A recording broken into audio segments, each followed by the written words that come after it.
కాబట్టి పిల్లారా, ఇప్పుడు మనము సామెతల గ్రంథంలో నుండి మనము 11వ అధ్యాయం దాన్ని మనం ధ్యానించుకోబోతున్నాం. కాబట్టి పిల్లారా, ధనవంతుని ఆస్తి వారి ఆస్తి ఆశ్రయపట్టణము, వారి దృష్టికి అది ఎత్తైన ప్రాకారము. హల్లెలూయా, హల్లెలూయా. కాబట్టి పిల్లారా, ఈ యొక్క ఉదయాల మనము స్తుతియో ఘనత మహిమ ప్రభావం మనయాశువకి జయునుగా స్వరూపి సర్వాధికారి చెల్లును నీకే స్తుతి స్తోత్రం. జయమో జయమో జయమో జయమో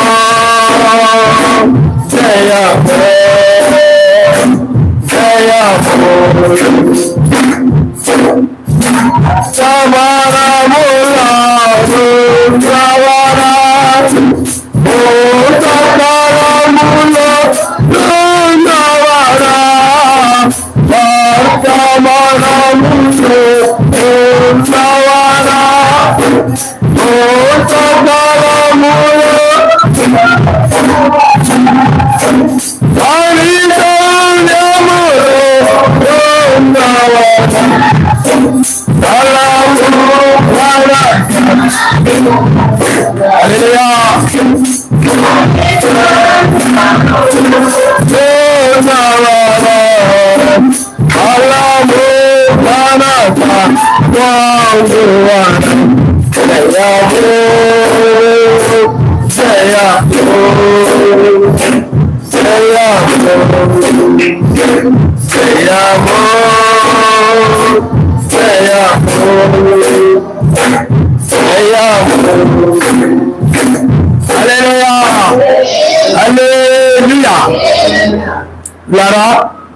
గత వారం మనము ధనవంతుని మీద మనము నేర్చుకున్నాం. ఆ ధనవంతుడు తన గురించి తాను ఆలోచించుకునేవాడు. తన కుటుంబం గురించి లేకపోతే తన ప్రాణాల గురించి ఆలోచించుకుని అతను ఏం చేశాడంటే ఆ ధనాన్ని భూమి మీద కూర్చుకుని అనేక సంవత్సరాలకి సరిపడిన విధంగా అతడు దాచుకున్నాడు. అయితే ఆ రాత్రి ఆ ప్రాణము కనుక ఆయన అడిగినట్లయితే, తీసుకున్నట్లయితే, నీ కోసము దాచుకున్నది అది ఏమవుతుంది అని ఆయన ప్రశ్నించాడు. కాబట్టి ఈ లోకంలో కూడా అనేక మంది ఆ విధంగా ఉన్నారు.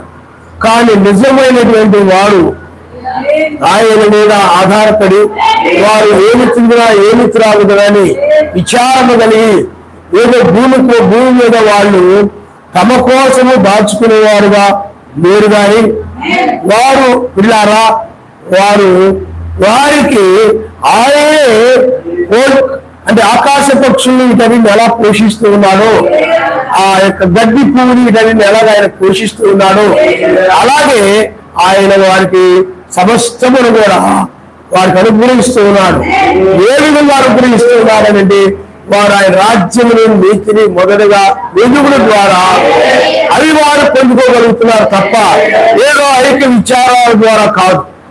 ఏదో విచారపడుతున్నారు కదా ఆయన ఇవ్వడం లేదు, ఏదో చింతపడుతున్నారు కదా ఐక్య విచారాలు చింతలు చూసి ఆయన ఇవ్వడం లేదు. కానీ వారికి ఏమి కావాలో ఇవ్వడం లేదు. కానీ వారు ఆయన రాజ్యాన్ని వెతుకుతున్నారు కనుక అందుకే వారికి ఏమి కావాలో ఆయన తెలుసు కాబట్టి వాటిని ఆయన ఇస్తూ ఉన్నాడని వాక్యం చెప్తుంది. ఆయన నామస్తం.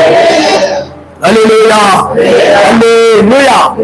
కాబట్టి పిల్లారా, ఆ విధంగా అంతేకాకుండా వాళ్ళు కలిగినవి అన్ని లేకపోతే ధర్మము చేసినందువల్ల పరలోకమున వాళ్ళు ధనవంతులుగా ఉన్నారని వారి కోసమై వారి హృదయం కూడా అక్కడ ఉన్నది అని బైబిల్ చెప్తుంది. అందుకని తన కోసం కూర్చుకునే వారి యొక్క హృదయమేమో భూమి మీద ఏమైతే కూర్చుకున్నాడో ఆ నశించే వాటి మీద అతడు హృదయం ఉంది. అయితే పైన కూర్చుకున్న వాడు నాడే అతడు పైన ఉంది అతడు హృదయం. ఎందుకంటే అతడు చేసినవన్నీ కూడా పైన ఉన్నాయి కాబట్టి అతని హృదయం అంతా కూడా పైన ఉంది. హల్లెలూయా. అంటే ఎవరికైనా ఏదైనా వస్తువు అవసరమైంది, ఆ వస్తువు ఏదో ధర్మం చేశారు అనుకున్నాం, ధర్మం చేసినప్పుడు దానికి పైన ఉంటుంది. అప్పుడు పైన ఉండాలి ఆ హృదయం, అదే అనమాట. అంతేగాని ఇచ్చిన తర్వాత ఆ వస్తువు ఎంతో చూస్తుంది, నాది నేనిచ్చాను, నాది నేనిచ్చాను, నాదని దాని మీదే మనసు కలిగి ఉండాలి అనుకోండి, పైన ఉండదు. నవ్వేనా ఇచ్చిన తర్వాత ఎక్కడున్నారు చెప్పండి, దాని మీద మనం ఇప్పుడు నేర్చుకుంటున్నాం. చూడండి ద్వారా మనము మార్కు సువార్త 10వ అధ్యాయము, మార్కు సువార్త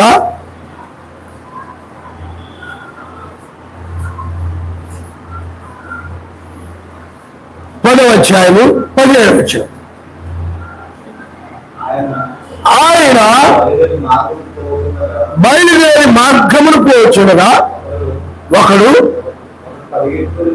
పరిగెత్తుకొని వచ్చి ఆయన ఇంత మోకాళ్ళుని, సద్బోధకుడా, నిత్య జీవమునకు వారసుడకుటకు నేనేమి చేయడమని ఆయన అడిగాను. యేసయ్యా, నన్ను సత్పురుషుడనని ఏడ చెప్పుచున్నావు? సర్వశక్తిమంతుడు ఒక్కడే గాని మరి ఎవడును సత్పురుషుడు కాడు.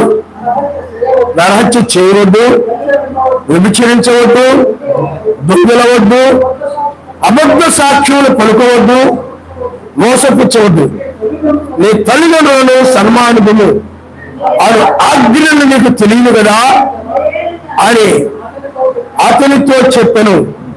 అందుకు అతడు, బోధకుడా, బాల్యము నుండి ఇవన్నీ అనుసరించుచునే ఇంటినేని చెప్పెను. యేషువా అతను చూచి అతన్ని ప్రేమించి, నీకు ఒకటి కొదువుగా ఉంది, నువ్వు వెళ్ళి నీకు కలిగి ఉన్నవన్నీ అన్ని బీదలకిమ్ము, పరలోకమందు నీకు ధనము కలుగును, నీవు వచ్చి నన్ను వెంబడించమని చెప్పాను. అతడు మిగుల ఆస్తి కలవాడు కనుక ఆ మాటకు ముఖము చిలబుచ్చుకొని దుఃఖపడుచు వెళ్ళిపోయాను. అప్పుడు యేషువా చుట్టూ చూచి, ఆస్తి గలవారు సర్వశక్తిమంతుని రాజ్యములో ప్రవేశించుట ఎంతో దుర్లభమని తన శిష్యులతో చెప్పెను. ఆయన మాటలకు శిష్యులు విస్మయముందిరి. అందుకు యేషువా తిరిగి వారితో ఇట్లెను, పిల్లలారా, తమ ఆస్తి యందు నమ్మిక ఉంచువారు సర్వశక్తిమంతుని రాజ్యములో ప్రవేశించుట ఎంతో దుర్లభము. ధనవంతుడు సర్వశక్తిమంతుని రాజ్యములో ప్రవేశించుట కంటే వెంటే సూర్య గర్జములో దూరుడు సులభము. అందుకు వారు అత్యధికముగా ఆశ్చర్యపడి, అట్లయితే ఎవరు రక్షణ పొందగలవడని ఆయన అడిగను. యేషువా వారిని చూచి, ఇది మనుష్యులకు అసాధ్యము గాని సర్వశక్తిమంతునికి సర్వశక్తిమంతునికి అసాధ్యము కాదు, సర్వశక్తిమంతునికి సమస్తము సాధ్యమే అనెను. అయితే పేతురు, ఇదిగో మేము సమస్తము విడిచిపెట్టి నేను వెంబడించుకుని ఆయనతో చెప్పసాగను.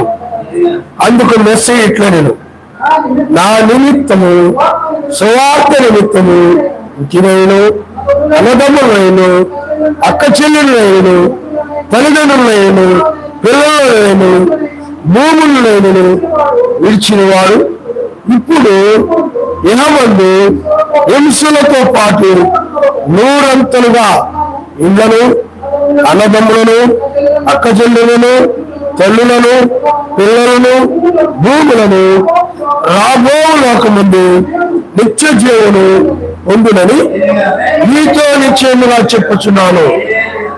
మొదటి వారు అనేకులు కడపటి వారవుతారు, కడపటి వారు మొదటి వారు నేను చిన్న ప్రార్థన చేసుకున్నాం. సర్వోన్నతుడా, అత్యంత కృప కలిగిన వాడా, మహాపరిశుద్ధుడా, నీ ఘనమైన నామాన్ని బట్టి వందనాలు, స్తుతి, స్తోత్రం ఉన్నాయి.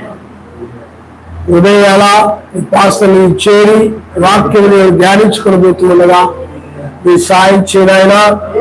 ఓ యొక్క వాయిస్ గురించి మేము ప్రార్థన చేస్తున్నాం.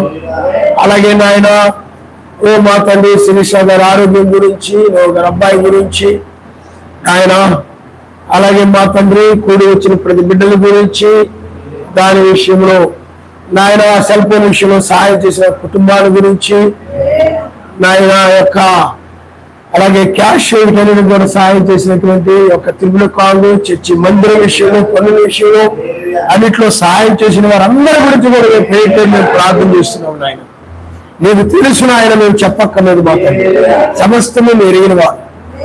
ప్రతి బిడ్డను మీరు దీవించండి, ఆశీర్వదించండి, సహాయం చేయండి. శిరీష గారిని మీరు స్వస్థపరచమని మేము ప్రార్థన చేస్తున్నాం. దేవరాజు గారి కుటుంబాన్ని కూడా నాయన మీరు నాయన వాక్య ప్రకారంగా నిలబడి రక్షించబడి నాయన అక్కడ ఒడిదుడుకుల నుండి నాయన అన్నిటి నుండి కూడా బయటపడి సరిగ్గా రావడానికి మీరు సహాయం చేయమని ప్రార్థన చేస్తున్నాం. ఏదైనా సమస్యలు చిత్త ప్రకారం జరిగించి వృద్ధాప్యంలో నాయన బలహీనత, అనారోగ్యంతో ప్రతి ఒక్కరూ కూడా మీరు కొట్టండి. మంచి ఆరోగ్యమును, బలమును, శక్తిని దయచేయండి. లైవ్ లో పెట్టిన వారు కూడా ఎవరు ఏ పరిస్థితిలో ఉన్నారో ప్రతి ఒక్కరి గురించి, వాళ్ళ పిల్లల గురించి కూడా మేము ప్రార్థన చేస్తాం. అందరూ కూడా నాయన రక్షించబడాలనేది మా హృదయాభిలాష అయినది నాయన. కనుక సహాయం చేయండి. ఇదే రక్షణ దినము, ఇదే అనుకూల సమయము నాయన. ఇప్పుడు కనుక రక్షించబడకపోతే ఇంకా రక్షణ అనేది లేదు, కృప అనేది లేదు నాయన. ఇక నీ యొక్క కోపాన్ని చూడాల్సిందే, నీ ఉగ్రతను చూడాల్సిందే తప్ప భూమి మీద మరి ఏమీ లేదు నాయన.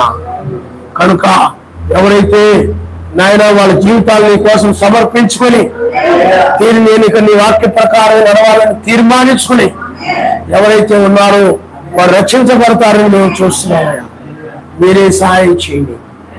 మీరే ఘనత, మహిమ, ప్రభావం పొందుకొని యశ్వమేశ్వరాన్ని క్రియా బ్రతిలాడు చదువుచున్నాము. ఆమేన్. హల్లెలూయా, హల్లెలూయా. ఇలారా ఇక్కడ ధనాన్ని నమ్ముకున్నటువంటి ఒక ధనవంతుడు ఉన్నాడు. చూడండి, అతడు ధనాన్ని నమ్ముకున్నాడని, లేకపోతే ఆస్తిని నమ్ముకున్నాడని బైబిల్ చెప్తా ఉంది. అతడు చాలా గౌరవం కలిగిన వాడు. ప్రవక్తలంటే లేకపోతే వర్తమానికులన్నా కూడా మంచి గౌరవము, తగ్గింపు కలిగిన వాడు. అతను చాలా వినయము, చాలా భయము, గౌరవం అలాంటివి కలిగిన వ్యక్తి అనమాట. భయభక్తులు కలిగిన వ్యక్తి. అతడు చాలా తగ్గింపు కలిగిన వాడు కాబట్టి ఆ రోజుల్లో అనేక మంది ఆయన గురించి చెడుగా చాడుతూ ఉన్నారు. బయలుజబులని, అబద్ధ బోధకులను రకరకాలుగా ఆయన గురించి చెడుగా చాడుతున్న సమయంలో ఈ యొక్క ధనవంతుడు ఏం చేశాడంటే ఆయన ఎదుట మోకాళ్ళ నుండి ఏదో మామూలుగా వచ్చి షేక్ హ్యాండ్ ఇచ్చి అలాగే కాదు, దగ్గరకు వచ్చి మోకాళ్ళుని సద్బోధకుడా, నిత్య జీవనకు వారసులకు నేను ఏం చేయాలి అని అడిగాడు. చాలా తగ్గింపు కలిగిన జీవితం అనమాట. చంద్రతాను ఎంతో తగ్గించుకున్నారు కాబట్టి అక్కడ మోకాళ్ళుని ఎంతో ఆ తగ్గించుకోవడం అంటే గౌరవించడం, అది గౌరవించడం అన్నమాట. ఆ విధంగా తగ్గించుకుని సద్బోధకుడా, నిత్య జీవమునకు వారసుడగుటకు నేనేం చేయాలి, నిత్య జీవానికి వారసుడగుటకు నేనేమి చెయ్యాలి అని అడిగాడు. బాగానే అడిగాడు. మంచిదే, ఆసక్తి కనపడుతుంది, తగ్గింపు కనపడుతుంది, నిత్య జీవం పట్ల ఆశ కనపడతా ఉంది, అన్నీ బాగానే ఉన్నాయి. తర్వాత చూడండి, అప్పుడు మెస్సియా ఉన్నాడంటే నన్ను సత్పురుషుడని ఎలా చెప్పుచున్నావు? సర్వశక్తిమంతుడు ఒక్కడే గాని మరి ఎవరునూ సత్పురుషుడు కాడు. అంటే సత్పురుషుడు అని అంటే సర్వశక్తిమంతుడు ఒక్కడే. అంటే ఇక్కడ మెస్సయే సర్వశక్తిమంతుడు కాబట్టి ఇక్కడ సత్పురుషుడు ఎవరు చెప్పండి? మెస్సయే. కాబట్టి అతనిలో దేవత్వం ఉంది, అంటే తగ్గింపు ఉంది, హెచ్చింపేవి లేదు. ఆయనకి నేను ఆయన దగ్గర నేను మోకాలు ఏంటి అని హెచ్చింపేవి గర్వమేవి లేదు, అలా నామూషి తలబడేవి లేదు. చాలా తగ్గింపు కలిగిన వాడుగా ఉన్నాడు. నిత్య జీవానికి వారసుడు అవ్వాలని ఆసక్తి లేకపోతే ఆశ కూడా అతను కనబడతా ఉంది. అంతేకాకుండా అప్పుడు మెస్సీ అని చెప్పడం ఏంటి? నువ్వు నరహత్య చేయవద్దు అన్నాడు. నేను నరహత్య చేయడం లేదు, ఏ నరుని మీద కూడా నేను వెళ్ళి ఎవరిని నేను చంపడం లేదు, ఎవరిని నేను కొట్టడం లేదు, ఎవరిని కూడా నేను ఎదురా అని అలా అంటే నరహత్య అని కూడా బైబిల్. అలాగే నేనేమి చెప్పడం లేదు. నేను ఇక్కడ అందరి పట్ల కూడా ప్రేమ కలిగి ఉన్నాను తప్ప మరి ఏమీ నాలో లేదు, ఆ విషయంలో పాటిస్తున్నానని చెప్పాడు. సరే, రెండవది ఏమిటంటే నువ్వు వ్యభిచరించవద్దు అన్నాడు. నేను ఏ స్త్రీని కూడా నేను వ్యభిచరించట్లేదు. నేను ఏ పరస్త్రీ వ్యామోహం కలిగిన వాడిని నేను కాదు. కనబడిన స్త్రీల వల్ల నేను ఆశించేవాడిని నేను కాదు. ఎవరైనా స్త్రీ కనబడినా ఏదో మోహపు చూపు చూసేవాడిని నేను.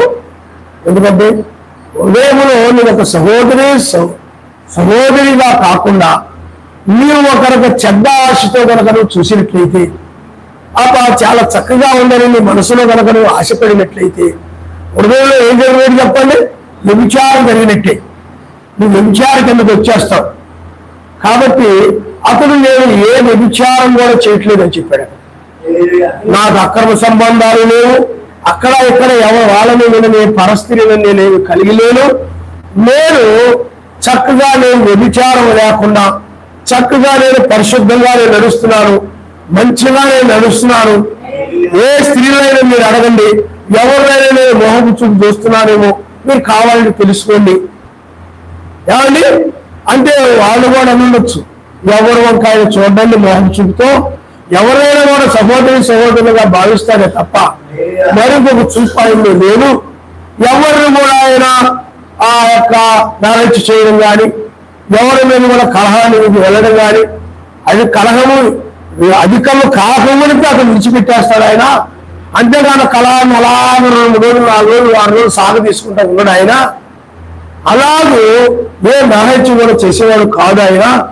ఆయన సమాధానాన్ని వేరే వ్యక్తి, దీర్ఘశాంతము కలిగిన వాడు, సహనము కలిగిన వాడు అని చెప్పారు. అందరూ కూడా మంచిగానే సాక్ష్యం ఇచ్చారు, మంచిగానే చెప్పారు. అతను తర్వాత కనుక మనం చూసినట్లయితే అతడు దొంగిలవద్దు అని చెప్తే ఎవరే కూడా నేను దొంగిలించాల్సిన అవసరం లేదయా, నేను ధనవంతుణ్ణి, నాకు దొంగిలించాల్సిన అవసరం ఏమి లేదు. ఎవరి కూడా నేను ఏది కూడా దొంగిలించలేదు. ఎవరి కూడా నేనేమి వాళ్ళకి వెళ్ళి వీళ్ళకి వెళ్ళి ఏదో ఒకటి నేను ఆ సంచిలో వేసుకొని జేబులో పెట్టుకొని చీర కిందకి దాచుకుని ఆ పనికి వెళ్ళి ఈ పనికి వెళ్ళి అలాగా నేను ఏది కూడా దొంగిలించలేదు. ఏదైనా అవసరమైతే అడిగితేనే తప్ప ఏది కూడా నేను దొంగతనాలు ఎవరు కూడా, అది ధర్మశాస్త్రంలో ఏం చెప్తుంది చెప్పండి? యథార్థంలో కాకులేమిటి? విచరించొద్దు, దొంగిలవద్దు, ఇతరులు ఏది కూడా నువ్వేం చేయకూడదు, ఆశించవద్దను, దొంగిలవద్దను. ఇతరులు నాకు ఇస్తే బాగుండు, అది నాకు ఇచ్చేస్తే బాగుండు, ఇది నీకు ఇచ్చే ఇతరులు ఎప్పుడు కూడా ఆశిస్తూ ఉంటావు. కొంతమంది వాళ్ళని లోకాశలు కలిగిన పనులు ఆశిస్తూ ఉంటారు ఎప్పుడు కూడా. వాళ్ళవి నాకు ఇస్తే బాగుండు, ఇది నాకు ఇస్తే బాగుండు, అదంతా నాకు ఇచ్చేస్తే బాగుండదు అనేటువంటి ఆశలు ఉంటాయి అన్నమాట. అలాంటి ఆశలు లేవు. అలాగే ఇతరులు ఆశించి దొంగతనాలు చేయడం కూడా లేదు. అతను ఎవరికి కూడా ముట్టుకోకుండా, ఏ దొంగతనాలు చేయకుండా, ఏ వ్యభిచారం చేయకుండా, ఏ నరహత్య చేయకుండా తన జీవితాన్ని చాలా చక్కగా నీతిగా చాలా చక్కగా ఉంచుకున్నాడు ఆయన మనిషి. అదే లేదా అతని జీవితంలో ఎక్కడ దొంగతనం కనపడదు.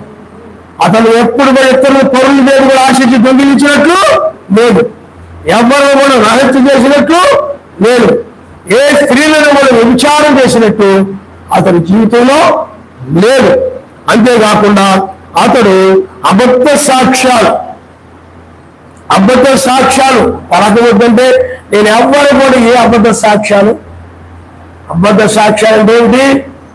ఎవరైనా దొంగతనం చేయకపోయినా నీకు 1000 రూపాయలు ఇస్తాం, వాడు దొంగతనం చేశాడు కానీ నువ్వు చెప్తే అదంటే నేను చూశాను దొంగతనం చేశాను అని చెప్పేవాళ్ళు అబద్ధ సాక్షులు అంటారు. అబద్ధ సాక్షులు అంటే ఏం చెప్పండి? జరిగిన విషయాన్ని జరిగినట్టుగా చెప్పేవాడు. మన బైబిల్లో ఇజ్రాయేలు కాలంలో ఉన్నారు అబద్ధ సాక్షులు. ఏం చేశారు? లంచాలు తీసుకొని రాజుగారిని దూషించలేదు, కానీ రాజుగారిని దూషించారు. నాబోతు అని రాజుగారిని దూషించినట్టుగా అబద్ధం చెప్పాడు, సాక్ష్యం చెప్పాడు. నువ్వు విన్నావు, చెవులారా విన్నావు, నాబోతుని పాటు నేను అనలేదయ్యా, నువ్వు అన్నావంటే. కొంతమంది ఆ విధంగా ఇతరుల మీద అబద్ధాన్ని పుట్టించి దొంగతనం చేయకపోయినా చేశారని పుట్టించడం, అన్యాయం చేయకపోయినా అన్యాయం చేశారని పుట్టించడం, ఇతరుల మీద లేనిపోయి పుట్టించేటువంటి వారిని శాపగ్రస్తులను బైబిల్. వీళ్ళు అబద్ధ సాక్షులు. మెస్సీని గురించి కూడా అబద్ధంగా సాక్షి ఇస్తున్నారు. ఆయన ఒక్కరైతే 3 సాక్షి ఇస్తున్నాడు, వీళ్ళు ఎవరు అబద్ధ సాక్షులు. అర్థమైంది మీకు? ఆయన తిరిగి రావలేదని సాక్షి ఇచ్చేవాళ్ళు పనులు, వాళ్ళ అబద్ధ సాక్షులు. ఇలాగ రకరకాలు ఉన్నారు. కాబట్టి ఇక్కడ అబద్ధ సాక్ష్యాలు పలకొద్దు. ఇక్కడ ఆ యొక్క యెజెబెలు కాలంలో అబద్ధ సాక్ష్యాన్ని చెప్పించి దానికి డబ్బులు ఇచ్చి వాళ్ళు అన్నారు, మేము రాజుని దూషించాడు, మేము చూసాం, మేము విన్నాం అని చెప్పగానే అప్పుడు నాబోతుని రాళ్ళతో పెట్టి చంపేశాను. ఇలాంటి నేను ఎవరి మీద కూడా అబద్ధ సాక్ష్యాలు నేను చెప్పలేదు. కావాలంటే ఎవరి మీద అబద్ధ సాక్ష్యాలు చెప్పడే. ఆయన చూస్తే చూశానని చెప్తే చూడలేదని చెప్తారు తప్ప, చూడకపోయినా చూశానని అబద్ధం చెప్పడం, వినని పేరు వినాలని అబద్ధం చెప్పడం అలాంటివి లేదు. అతడు సత్యవంతుడు. అతను అబద్ధ సాక్ష్యాలు ఎవరి మీద కూడా నువ్వు ఏం చేయగలరు చెప్పండి? చెప్పకూడదు. పెద్ద మనుషుల్లో పిలిచినప్పుడు కొంతమంది ఏం చేస్తారంటే గొడవల్లో ఏం చేస్తారు చెప్పండి? ఏం చెప్పాలో తోచక ఏదో ఒక అబద్ధ సాక్ష్యం పెట్టేస్తారు ఇంటి వాళ్ళ మీద. ఇదో అలా అన్నాడు, ఇలా అన్నాడు, మామూలు నేను అనలేదా అంటారు. అన్నట్టుగా అబద్ధాన్ని పుట్టించి అబద్ధంగా సాక్ష్యం ఇస్తారు ఇంటి వాళ్ళ మీద.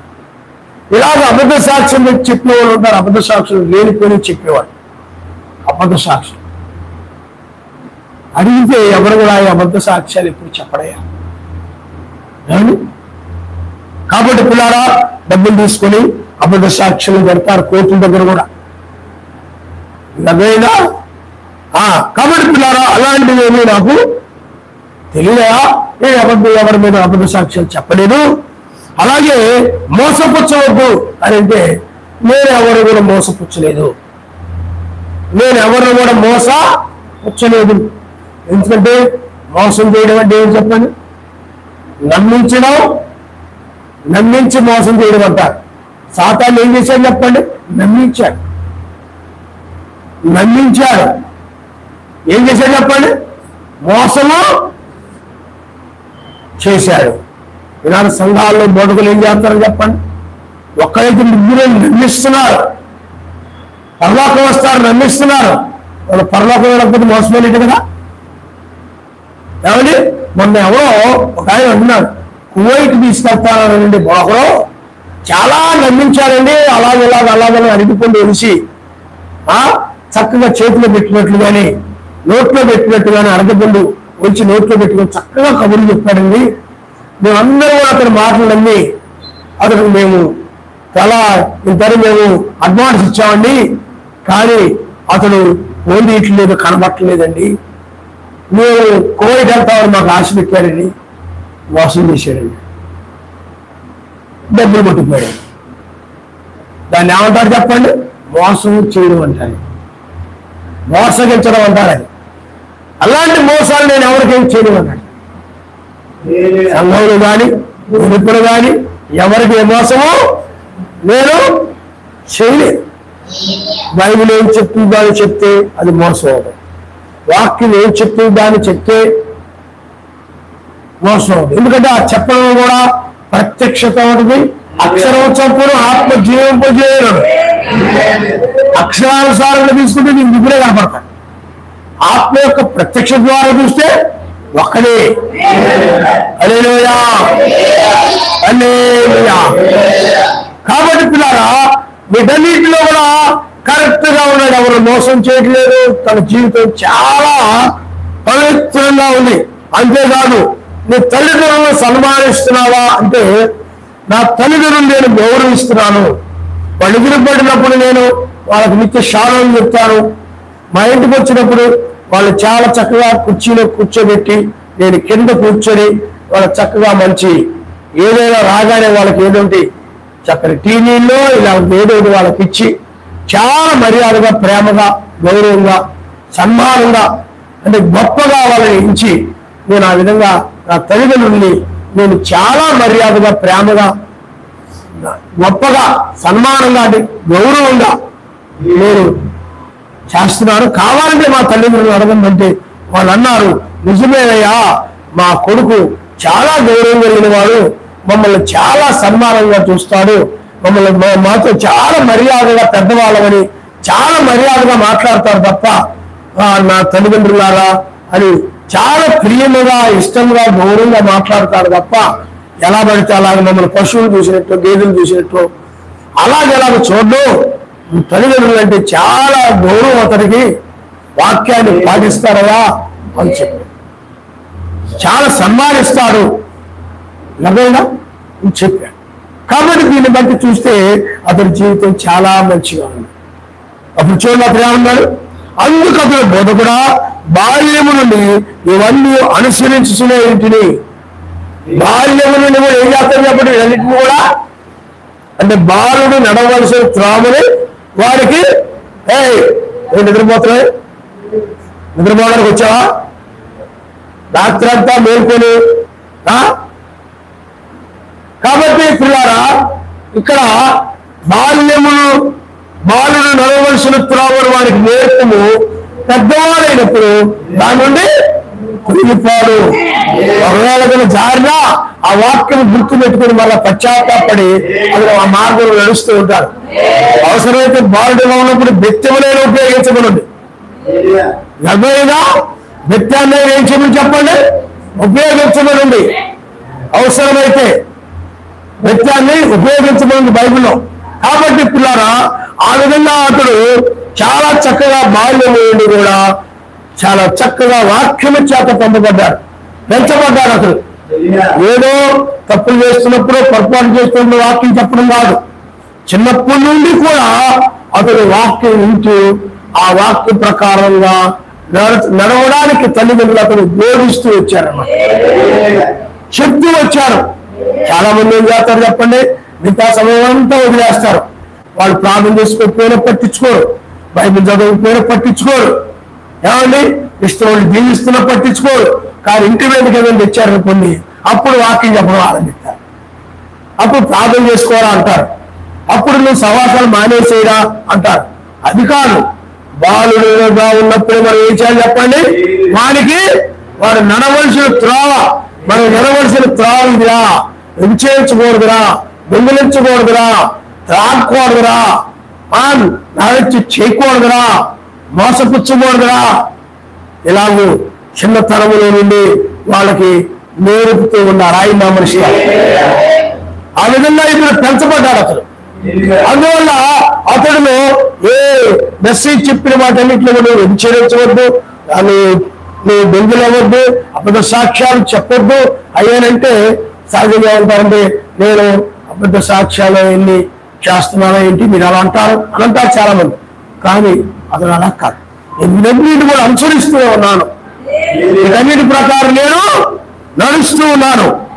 అయితే అప్పుడు ఆయన అతను చూచి అతను ప్రేమించి మెస్సైకి అతను ఆ మాటలు విన్నప్పుడు దాని ప్రకారం నేను నడుస్తున్నాను, మంచి సత్పురుషుడుగా ఉన్నాను అని అతను చెప్తూ ఉన్నప్పుడు ఆయన ఏమన్నాడంటే అతను ప్రేమించి మాటలు ప్రేమించబడినది. నీకు ఒకటి కొద్దుగా ఉన్నది, అన్ని నెరవేరుస్తున్నావు, కానీ ఒక్కటి కొద్దుగా ఉంది. అదేమిటయా అంటే నువ్వు వెళ్ళి నీకు కలిగి ఉన్నవన్నీ కూడా నువ్వు వెళ్ళి నీకు ఏమేమి ఉన్నాయో, ఇల్లు ఉన్నాయా, స్థలాలు ఉన్నాయా, భూములు ఉన్నాయా, బంగారం ఉందా, వస్తువులు ఉన్నాయా, నీకు ఏమైతే ఉన్నాయో అన్నీ కూడా అన్ని నువ్వు అన్ని బీదలకిమ్ము, నీకు పరలోకమందు దానము కలుగుతాడని. హల్లెలూయా, హల్లెలూయా. ఇదే మాట మెసేజ్ నీ నగరకు నువ్వు చెప్తావా? చెప్పండి. అమ్మా నీకు హైదరాబాద్ లో ఉంది కదా స్థలం అమ్మయ్యమ్మా, అది పేదలకి అమ్మా అంటే నువ్వు అమ్ముతావా? నగదు. అయ్యా నీకు గుంటూరులో ఉంది కదయ్యా, నువ్వు కొనుక్కున్నావు ఆ ఇల్లు, లేకపోతే ఆ స్థలము, లేకపోతే వైజాగ్లో ఉంది కదయ్యా అని అంటే, లేకపోతే విజయవాడలో ఉంది కదా అని అంటే, అన్ని నువ్వు బేదలకిమ్మయ్యా, నీకు పొలం ఉంది కదా, అదన్నీ బేదలకిమ్ము, నీకు పరలోకమందు నీకు ధనం కలుగుతానంటే, అబ్బా పరలోకంలో నాకు ధనము కలుగుతుందంట అని చెప్పి నువ్వు అమ్మేస్తావా?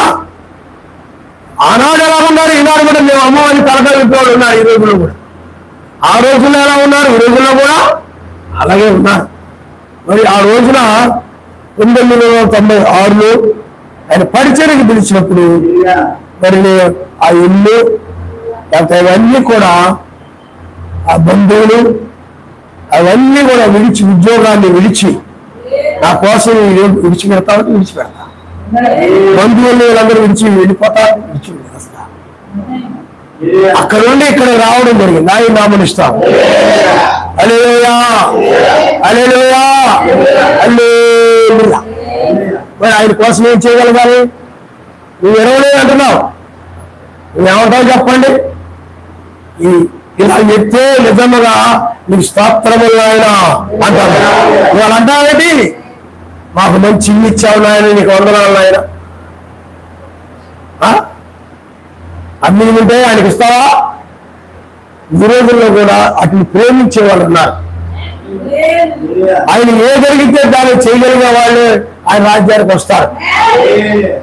అదేనా చాలా మంది నీతిగా నడవమంటూ నడుస్తారు, దొంగిలించకుండా ఉండమంటే ఉంటారు, వ్యభిచరించొద్దంటే ఉంటారు, అబద్ధ సాక్ష్యాలు చెప్పొద్దంటే చెప్పకుండా ఉంటారు, మోసం చేయొద్దంటే మోసం చేయకుండా ఉంటారు. కానీ నువ్వు కలిగి ఉన్న ధనాన్ని ఆయనకి ఇవ్వమ్మా అంటే మాత్రమే వాడు అన్ని ఇస్తావు, అన్ని చేస్తారు, అన్ని పాటిస్తారు. కానీ అది ఇవ్వమంటే మాత్రము ఇవ్వరు. ఈ రోజుల్లో అలాంటి మనసు కలిగిన వాళ్ళు ఉన్నారు, ఆ రోజుల్లో కూడా అలాంటి మనసు కలిగిన వారు ఉన్నారు. కాబట్టి అతడు మెస్సియా చెప్పడం నిజంగా కొలువుగా ఉంది. ఆయన కోసం నువ్వు ఏదైనా చేస్తావా? ఆయన కోసం నువ్వు ఇస్తావా? ఆయన కోసం ఏమైనా చేస్తావా?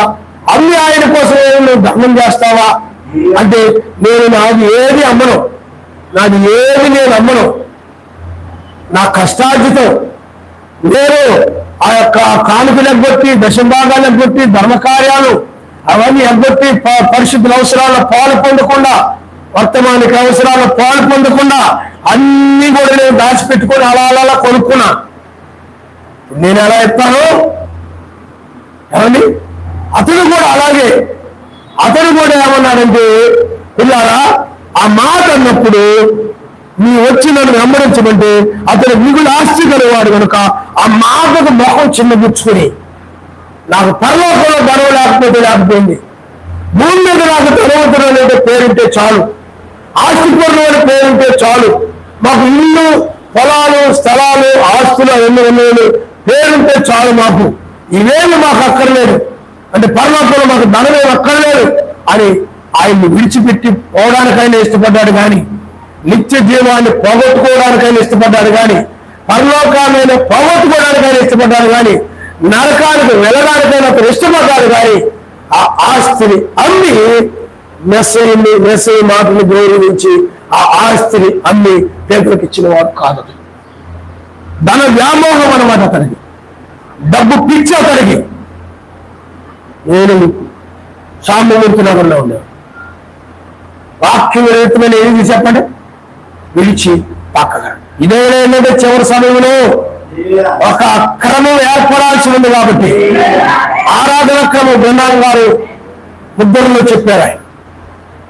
దానిని బట్టి అంతేకాకుండా చివరి సమయంలో ప్రార్థించుకోవడానికి అంతా, ఎందుకంటే ఎత్తబడే సమయంలో చాలా ప్రాముఖ్యంగా మనం ప్రార్థన చేసుకోవడానికి మందిరం ఉండాలి.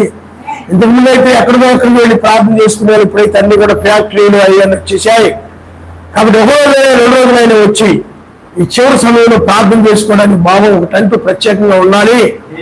ఇంటి దగ్గర అలా కుదరదు. ఇంటి దగ్గర ప్రార్థన చేసుకుంటే ఎవరు వచ్చి తలుపు పడతారు, మజ్జిగ ఏమంటారు, లేకపోతే నీళ్ళు ఏమంటారు, లేకపోతే గంజి ఏమంటారు, ఏదో అడుగుతారు, లేకపోతే కూర్చోబెట్టి వచ్చి కూర్చొని చెన్నెత్తుకొని వచ్చి కూర్చొని అటు ఇటు వెళ్తూ వచ్చి మీ దగ్గర కూర్చొని ఏదో మీటింగ్ పెడతారు. అది ఇంకా ప్రార్థన ఏమనదు. కాబట్టి ప్రత్యేకంగా ప్రార్థన చేసుకోవడం ఇంటి బాగుంటాడు. ఆయన ఆత్మ ప్రేరేపణ బట్టి అది ఆ యొక్క వేరుశలేముకు అది ఛాయగా ఉందన్నారు ఆయన. ఆ విధంగా అది 66 అనేది కూడా బైబిల్ సమాప్తం అని చెప్తూ ఉన్నది కాబట్టి ఇక్కడ కూడా ఖచ్చితంగా 33 కూడా 66 ఉన్నదనే దాన్ని బట్టే మేము ప్రార్థన చేస్తున్నాం తప్ప మరొకటిగా ఆయన నామరిస్తాం. హల్లెలూయా హల్లెలూయా. కాబట్టి పిల్లారా, మీరు ఆలోచన చేయండి. ఈ లోకంలో ఏదో మనం సంపాదించుకున్నది కొరకు కాదు, ఎక్కడ సంపాదించుకోవాలంటే పైన సంపాదించుకోవాలి. అందుకు ఏనాడు మీరు ధనవంతుడు పరలోకమందు నీకు ధనము కలగాలంటే నువ్వు అన్ని బీదలకి మధ్య అక్కర్లో ఉన్నవారికి, ఆకలితో ఉన్నవారికి, ఇబ్బందుల్లో ఉన్నవారికి, అలాగే బద్ధకస్తులకి సోమరిపోతులకి చేయమని కాదు. మీరు అదేంటండి ఆ పేదవారికి, బేదలైనటువంటి వారికి సహాయం చేయమని అవి చేయమని చెప్పాడు ఆయన. అతడు మిగుల ఆస్తి కలవాడు కనుక అతడు మిక్కిలిగా వ్యసన పడుతూ దుఃఖపడుతూ ఎవరు చేస్తాడు, నేను అబద్ధాలు ఆడకుండా ఉంటాను కానీ, నీతిగా నడవమంటే నడుస్తాను కానీ, పాపము చేయకుండా జీవించమంటే జీవిస్తాను కానీ, నువ్వు మందిరానికి రమ్మంటే వస్తాను కానీ, మా ఇంటికి ప్రార్థన పెట్టించుకోమంటే పెట్టించుకుంటాను కానీ, లేకపోతే మీటింగ్స్ పెడితే రమ్మంటే వస్తాను కానీ, నువ్వు ఆస్తిని అమ్మి నువ్వు ధర్మం చేయలేకే మాత్రము నువ్వు దాన్ని చేయము. మరి దాన్ని అతను ఏం చేయలేకపోయి చెప్పండి, విడిచిపెట్టలేకపోయాడు ఆయన నామరుస్తాడు. హల్లెలూయా హల్లెలూయా. కలిగిన ఏదైనా కూడా అమ్మి ఆయన కోసం చేయగలిగితే అది పరలోకములోనికి ధనాన్ని స్థాయి నామరుస్తాడు. ఆ రోజుల్లో చేశారు అపోస్తలులు అనబడిన వారు. ఆ రోజుల్లో సువార్త కాబట్టి వాళ్ళు ఆ పట్టణాలకి వెళ్ళి సువార్త చేసేవారు కాబట్టి సమస్తాన్ని కూడా విడిచి వాళ్ళు ఒక్కొక్క ప్రాంతానికి వాళ్ళు వెళ్ళిపోయారు, ఒక్కొక్క దేశానికి వాళ్ళు వెళ్ళిపోయారు. తోమ అదే విధంగా సమస్తాన్ని విడిచి మన దేశానికి వచ్చాడు ఆయన నామరుస్తాడు. హల్లెలూయా హల్లెలూయా. కాబట్టి మరి నమ్మకం లేదు అతనికి, విశ్వాసము లేదు అతనికి. విశ్వాసం ఉన్నట్లయితే పరలోకంలో ధనము కలుగుతుంది, నమ్మకం ఉన్నట్లయితే అన్ని ఖచ్చితంగా అతడు చేసేవాడే. కానీ నమ్మకం అతనికి లేదు. అలాగే నీ కలిగిన దానిలో ఏదైనా అన్ని ఆయన కోసం నువ్వు చేస్తే నీకు కూడా పరలోకంలో ధనం కలిగే నమ్మకం ఉందని నువ్వు చేస్తావు. కానీ ఇక నమ్మకం లేదు. ఎత్తబడతాను ఉగ్రత రాబోతుంది. కానీ నువ్వు లోకంలో వాటిని ఏం చేస్తాను చెప్పండి, ప్రేమిస్తూనే ఉన్నావు, నమ్ముకుంటూనే ఉన్నావు వాటిని. ఆయన్ని చూడండి, ఇక్కడ ధనవంతుడు ఏం చేశాడంటే ధనాన్ని నమ్ముకొని అతను కొట్లు విప్పి ధాన్యాన్ని అంతా దాచి ఆస్తి కూడబెట్టుకుని దాన్ని నమ్ముకొని ఉండాలి.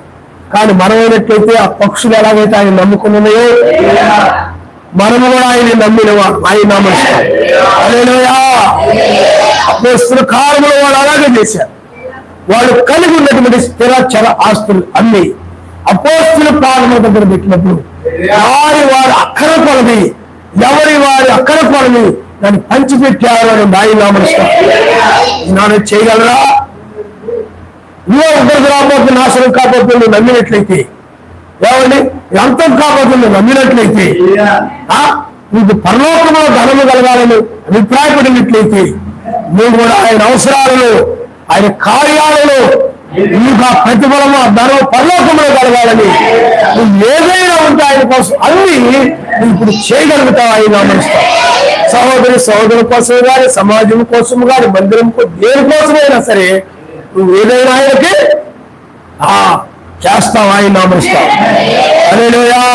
ఆ రోజుల్లో సేవకుల కుటుంబాల కోసం, ఏమండి ప్రవక్తల కోసం కొంతమంది వాళ్ళ కుటుంబము సేవకు సమర్పించుకుని ఉన్నారని, కొంతమంది ఏం చేసేవారు ఆ సువార్త నిమిత్తము, ఆ పత్రికల కోసము, ఆ ప్రయాణాల కోసము సంఘంలోని వారు కొంతమంది వాళ్ళ ఆస్తుల్ని అమ్మి, వాళ్ళ కలిగి ఉన్న వాటిలో బంగారాలు దేనికి అమ్మి సేవకు ఇచ్చేసేవాడు.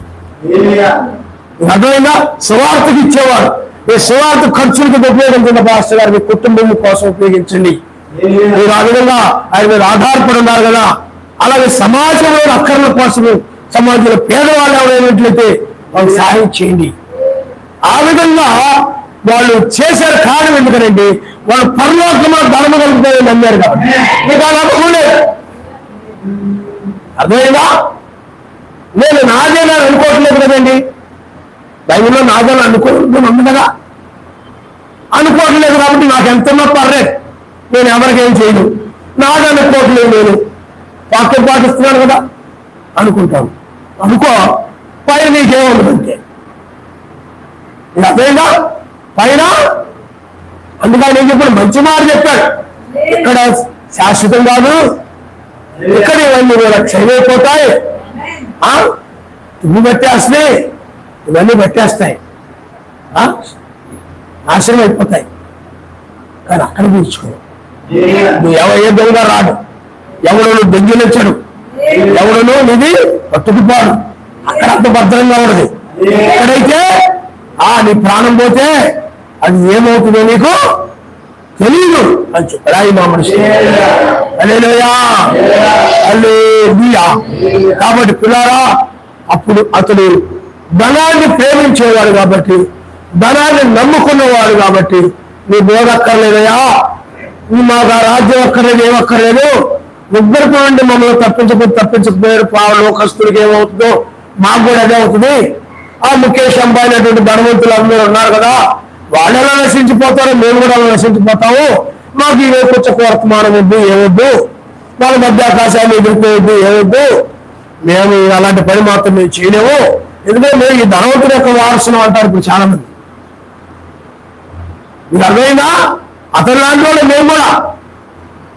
కాబట్టి నీకు ఒకటి కొద్దుగా ఉంది. అదేమిటంటే పరలోకంలో ధనము లేదు నీకు. అన్ని పాటిస్తున్నావు, అన్ని నెరవేరుస్తున్నావు. అంటే మీరు చేసిన వాళ్ళుగా నేను కాదంటలేదు. మందిరానికో దానికో దేనికో దానికి చేసిన వాళ్ళు నేను కాదంటలేదు. లగైనా అప్పు చేసిన వాళ్ళు ఉన్నారు, కాదని నేను అంటలేదు. కానీ అలా పరలోకంలో ఉంటుంది, ధనం ఉంటుంది. ఇతనికి అన్నీ ఉన్నాయి, క్రియలు ఉన్నాయి, మంచి క్రియలు ఉన్నాయి. ఎవరితో ఏం చెల్లించుకున్న క్రియే, దొంగతనం చేయకుండా క్రియే, ఏమండి మోసం చేయకుండా ఉండడం క్రియే, సహాయం చేయడం క్రియే, తల్లిదండ్రులు సన్మానించడం క్రియే, అన్ని క్రియలు ఉన్నాయి. కానీ పైన లేదు, కొద్దుగా ఉంది. పైన కొద్దుగా ఉంది, ఖాళీ డబ్బా ఉంది పైన. బీరువా ఖాళీ ఉంది పైన. ఎక్కడ మాత్రం ఉన్నాయి బీరువాలో, తొమ్మిదిలో లేకపోతే బీరువాలో దండిగా కుక్కి ఉన్నాయి లోపల. కట్టలో లేకపోతే బంగారమో లేకపోతే బట్టలో ఎవరికి ఇవ్వకుండా, ఎవరికి ధర్మం చేయకుండా, చీర మీద చీర ఎవరికి ఇవ్వాలి మనసప్పుదు, ఎవరికి ధర్మం చేయాలని అనిపించదు. అసలు నీకు అది ఆలోచనగా రాదు. ఆవిడకంటే నాకు ఎక్కువ ఉన్నాయా లేవా, వీడికంటే నాకు ఎక్కువ ఉన్నాయా లేవా. ఎవరింట్లోనైనా ఏదైనా, ఏ బ్రదర్ ఇంటికో సిస్టర్ ఇంటికి వెళ్ళాం అనుకోండి, వాళ్ళ ఇంటికి వెళ్తే ఏదో వాళ్ళ ఇంట్లో ఏదో ఒక వస్తువు చూసామనుకోండి, అదే గుర్తుకొస్తుంది. వాక్యం గుర్తుంది ఇలాంటి వాళ్ళకి, అవి మాత్రం బాగా గుర్తుంటాయి. మార్కెట్కి వెళ్ళాకే గుర్తొస్తాయి. ఆ బ్రదర్ ఇంట్లో వస్తువు చూసానే, ఏదో పాస్టర్ గారి ఇంట్లో వస్తువు చూసానే, అదేదో డబ్బా చూసానే, అదే గుర్తుపెట్టుకొని మార్కెట్కి వెళ్ళా ఎక్కడికి వెళ్ళా అయ్యే గుర్తుపెట్టుకొని అయ్యే గుర్తుంటాను. కానీ వాక్యం గుర్తుకుంటుందా నీకు? గుర్తుంటుంది. ఈ మాత్రం ఎక్కడికి వెళ్ళి గుర్తొస్తుంది. ఇది లోక సంబంధమైనవి బాగా గుర్తుంటాయి. లోక సంబంధం ఆత్మ కలిగిన లోక సంబంధమైనవి బాగా గుర్తుంటాయి. పరలోక సంబంధమైన వారు పరలోక సంబంధం వాటిని మనసు ఉంచుతారు కాబట్టి పరలోక సంబంధాలు గుర్తుంటాయి. లోక సంబంధం లోక సంబంధం వాటిని మనసు ఉంచుతారు కాబట్టి లోక సంబంధాలు బాగా గుర్తుంటాయి, బాగా జ్ఞాపకం ఉంటాయి. ఎవరి ఇంట్లో వాళ్ళు చూస్తే చాలు అది అన్ని అక్కడ మర్చిపోరు. అదే గడి మెప్పుకుంటే అదే గొడవ పెట్టుకుని వెళ్ళిపోతారు. ఆ డబ్బా ఎవరింటే పౌడర్ డబ్బా చూసారనుకోండి, కొత్త డబ్బా కనపడింది అనుకోండి, పేరు ఉంది అనుకోండి, కొత్త పేరు మా ఇంట్లో తినేది ఎక్కడ కొన్నారు ఇది అడిగితే బాగుంది. వెళ్తా ఉంటే ఇంకా అదే ఆలోచన, డబ్బా ఆలోచన, ఆ పౌడర్ డబ్బా ఆలోచన. మార్కెట్కి వెళ్ళాం కానీ ఆ డబ్బాలోకి చూస్తుంటే ఇదే గుర్తుకొస్తుంది. ఈ టైప్ వాళ్ళు ఉంటారు చాలా. అప్పుడు పిల్లారా పరలోకములో నీకు ఈ కొలువుగా ఉండదని చెప్పాడు. భూమి మీద నువ్వు నీతిమంతుడిగానే ఉన్నావు, సత్పురుషుడిగానే ఉన్నావు, పరిశుద్ధుడిగానే కనబడుతున్నావు. కానీ నీకు భూమి మీద నువ్వు మంచి వ్యక్తిగా సాక్ష్యాన్ని కలిగి ఉన్నావు. కానీ పరలోకములో ధనవంతుడిగా నీవు. భూమి మీద నీకు ధనవంతుడనే పేరుంది, ఆస్తిపరుడనే పేరుంది. కానీ పరలోకంలో నీకు ఏమీ లేదు అన్నప్పటికీ కూడా అతడు ఆ ధనాన్ని ప్రేమిస్తూ ఉన్నాడు కనుక నాకు భక్తి లేకపోతే లేకపోయింది, పరలోకం లేకపోతే లేకపోయింది, శ్రమంలో పడి నశించిపోయినా పర్వాలేదు, ఏమైపోయినా పర్వాలేదు, పరలోకం పోతే పోయింది అనుకుని వెళ్ళిపోయాడు. ఈనాడు కూడా చాలా మంది అలాగంటారు. ఈనాడు కూడా చాలా మంది పరిశుద్ధాత్మ మెస్సయ్య పరిశుద్ధాత్మ ఉండాలి కాబట్టి పరిశుద్ధాత్మ నీలో ఉండి నీకు బోధిస్తూ ఉంటారు. ఇదిగో ఇది అన్ని నువ్వు ధర్మం చెయ్యి, ఇదిగో ఇది అన్ని వాళ్ళకి సహాయం చెయ్యి, ఇదిగో నీది ఉంది కదా ఇది అన్ని నీ ఇంట్లో ఉంది కదా అన్ని అది చెయ్యి. నువ్వు పరిశుద్ధాత్మ మాట విను. అలాగే ఆయన మాట ఆ యొక్క అతను ఏ విధంగా పరిశుద్ధి ఏ విధంగా వినలేను, నువ్వు కూడా అదే విధంగా. అప్పుడు మెస్సయ్య ఉన్నాడంటే వెంటనే ఇలారా ఆయన వెంటనే ఉన్నాడంటే వారి శిష్యులు తట్టు చూచి అప్పుడు యేసు చుట్టూ చూసి అంటే మెస్సయ్య చుట్టూ చూసి ఆస్తి గలవారు సర్వశక్తిమంతుడి రాజ్యంలో ప్రవేశించుట ఎంతో దుర్లభమని తన శిష్యులతో చెప్పను. ఆస్తి గలవాడు, ఈ లోకములో ఆస్తి ఉన్నవాడు, ఈ లోకములో ఆస్తిపరులుగా పిలువబడుతున్నటువంటి వారు, ఈ లోకంలో ఆస్తిపరులుగా చెప్పబడుతున్నటువంటి వారు, వాళ్ళకి బోర్డు ఆస్తి ఉందయా అంటారు చాలా మంది.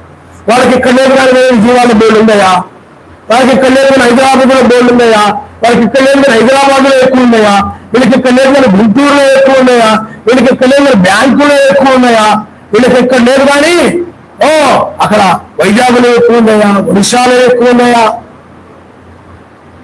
ఆస్తి కలిగిన వాడు పరలోక రాజ్యానికి ప్రవేశింప నేలను రాడని చెప్పాడు. నాకు అంత ఆస్తి ఉందిరా, వాళ్ళకంటే మనకి ఎంత ఆస్తి ఎక్కువ ఉందిరా, వాళ్ళకంటే మనదే ఎక్కువ ఆస్తి లెక్కేసుకుంటే అనుకుంటారు చాలా మంది. ఆస్తి లెక్కలు చూసుకుంటారు చాలా మంది, లెక్కలు చూసుకుంటారు ఆస్తి వాళ్ళకంటే ఎక్కువ ఉందా లేదా, వీళ్ళకంటే మనకి ఎక్కువ ఉందా లేదా అని లెక్కలు చూసుకుంటారు. కానీ ఇక్కడ మెసేజ్ చెప్పిన మాటలే మనం చెప్తున్నాం. వేరే సొంత వాళ్ళు చెప్తున్నావా, సొంత వాళ్ళు చెప్తున్నావా లేదు. కాబట్టి పిల్లలా ఇక్కడ మెసేజ్ చెప్పండి, ఆస్తి గలవాడు సర్వశక్తిమంతుడి రాజ్యంలో ప్రవేశించనేరడు అని చెప్పాడు. ఆస్తి గలవాడు ఆయన రాజ్యంలో రానేరడు. ఈ వర్తమానాన్ని ప్రకారంగా ఆయన రాజ్యంలోని కంటే 1000 ఏళ్ల పాలనలోనికి రాడు. అతను నీతి సమాధానం పరిశుద్ధాత్మల ఆనందాన్ని కలిగి ఉండలేడు ఆస్తిపరుడు. అతడు ఆస్తిపరుడు ఆయన రాజ్యంలోనికి రాడు, 1000 ఏళ్ళు ఎత్తబడడు, ఆయన రాజ్యంలో రాడు అని చెప్పాడు. రాజ్యంలో శరీరం మారదు, ఎత్తబడడు, ఏమి పరలోకంలో అతనికి ఏమి లేదు, భూమి మీద ఉంది. అతను మనసంతా కూడా భూమి మీద ఉంది. తర్వాత చూడండి, అప్పుడు ఆ మాటలకు శిష్యులు విస్మయం పొందారు. అందుకు మెస్సయ్య తిరిగి వాడితో ఇట్లను, పిల్లలారా మెస్సయ్య తిరిగి వాడితో ఇట్లను, పిల్లలారా తమ ఆస్తిని నమ్మకించేవారు సర్వశక్తిమంతుడి రాజ్యంలో ప్రవేశించగా తన ఆస్తిని నమ్ముకున్నారు. తమ ఆస్తిని నమ్ముకున్నారు. ఆస్తి లేకపోతే మనం ఎలా బ్రతుకుతాం, ధనం లేకపోతే మనం ఎలా బ్రతుకుతాం, డబ్బు లేకపోతే ఎలా మనం బ్రతుకుతాం, డబ్బు ఉంటేనే కదా మనం బ్రతికేది, డబ్బు లేకపోతే ఎలా కుదురుతుంది, ఇలా చెప్తున్నారు కానీ అంటారు చాలా మంది.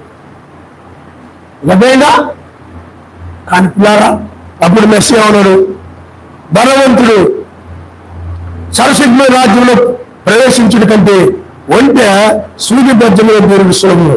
అందుకు వారు అధికముగా ఆశ్చర్యపడి అట్లయితే ఎవరు రక్షణ పొందగలదని ఆయన అడిగారు. ఆ ధనవంతుడు పరలోక రాజ్యానికి చేరదంటే ఆ ఆస్తిని అన్ని పేదలకిమ్ము అని అంటే ఎవరు వస్తారండి మందిరానికి? ఎవరు వస్తారు ప్రార్థనకి? పరలోకం ఎవరు వస్తారు? అసలు ఆ రాజ్యానికి ఎవరు వస్తారు? ఎవరు రక్షణ పొందుతారన్నారు. అప్పుడు ఆయన ఏమన్నాడంటే అది చూచి మనుష్యులకు అసాధ్యమే కానీ సర్వశక్తిమంతునికి సమస్తమును సాధ్యమే అని చెప్పాడు ఆయన. హల్లెలూయా. అది మనుషునికి అసాధ్యము కావచ్చు, సర్వశక్తిమంతునికి సమస్తము. ఇలాంటి ఎవరు రక్షణ పొందుతాడు? ఇలాంటి మాటలు చెప్తే ధనవంతులు పరలోక రాజ్యానికి చేరాలంటే ఎవరు రక్షణ పొందుతారు? ఎవరు వచ్చి బాప్తిజం పొందుతారు? ఎవరు వచ్చి రాబోయే గుర్తుండి తప్పించుకుంటారు? దాన్ని ఎవరు ఇచ్చి పెడతారయా? మనుషులకు అసాధ్యమే కానీ సర్వశక్తిమంతునికి సమస్తము సాధ్యమే, పరిశుద్ధాత్మకు సమస్తము సాధ్యమే. పెంతెకోస్తు పండుగ నాడు పరిశుద్ధాత్మ వాళ్ళని పొందరించబడినప్పుడు సమస్తము సాధ్యమైంది. హల్లెలూయా, హల్లెలూయా. పెంతెకోస్తు పండుగ నాడు సమస్తము సాధ్యమైంది. ఆయన 3,000 మంది బాప్తిజం పొందారు. సమస్తమును వారు కనుగొని ఉంటారు. అన్ని వారి అక్కర పనులు పంచిపెట్టారు. ఈ రోజులో సొమ్మిడిలాడు గుడుగుడలాడిపోతున్నాడు, ప్రాణంతో వెళ్ళాడిపోతున్నాడు. అతనికి ఏదైనా సాయం అవసరం అనుకోండి, నువ్వు ఏదైనా నీ ఇంట్లో ఉన్నది అన్ని అతను సాయం చేయగలవా? చెయ్యుడు. చేసేవాళ్ళు వస్తారన్నాడు ఆయన.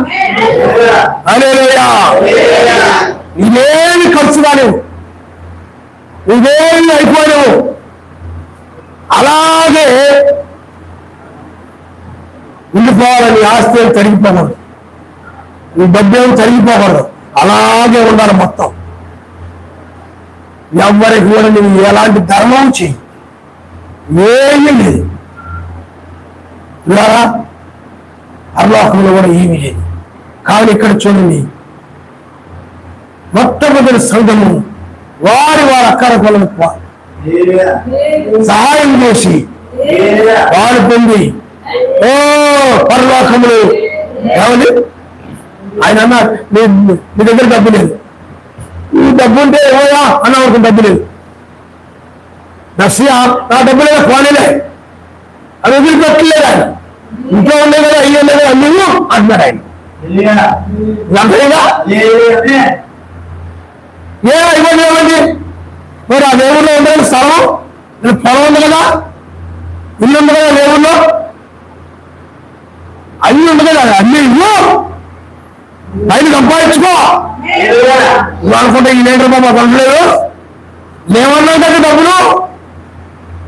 చాలా మంది అంటారు ఉంటాయి, వస్తువులు ఉంటాయి, బంగారం అన్నీ ఉంటాయి, ఆయన కోసం వెళ్ళని అడిగామనుకోండి, లేవండి, డబ్బులు లేవండి, అన్నీ ఆయన చేతుల్లో పెట్టుకుంటారు, అన్నీ ఆయన ఏమీ లేవండి. ఇలారా నీ మంచి కోసం ఆయన చెప్పాడు. ఆయన నీకు పైన పొదువుగా ఉంది, భూమి మీద నీకు అన్నీ ఉన్నాయి, అదో ధనవంతుడికి భూమి మీద అన్నీ ఉన్నాయి, ఇల్లున్నాయి, స్థలాలున్నాయి, పొలాలున్నాయి, వ్యవసాయం ఉంది, కూలీలు ఉన్నారు, పనివారు ఉన్నారు, గేదెలు ఉన్నాయి, ఎద్దులు ఉన్నాయి, గొర్రెలు ఉన్నాయి, మేకలు ఉన్నాయి, అన్నీ ఉన్నాయి. పైన మాత్రమే ఉంది.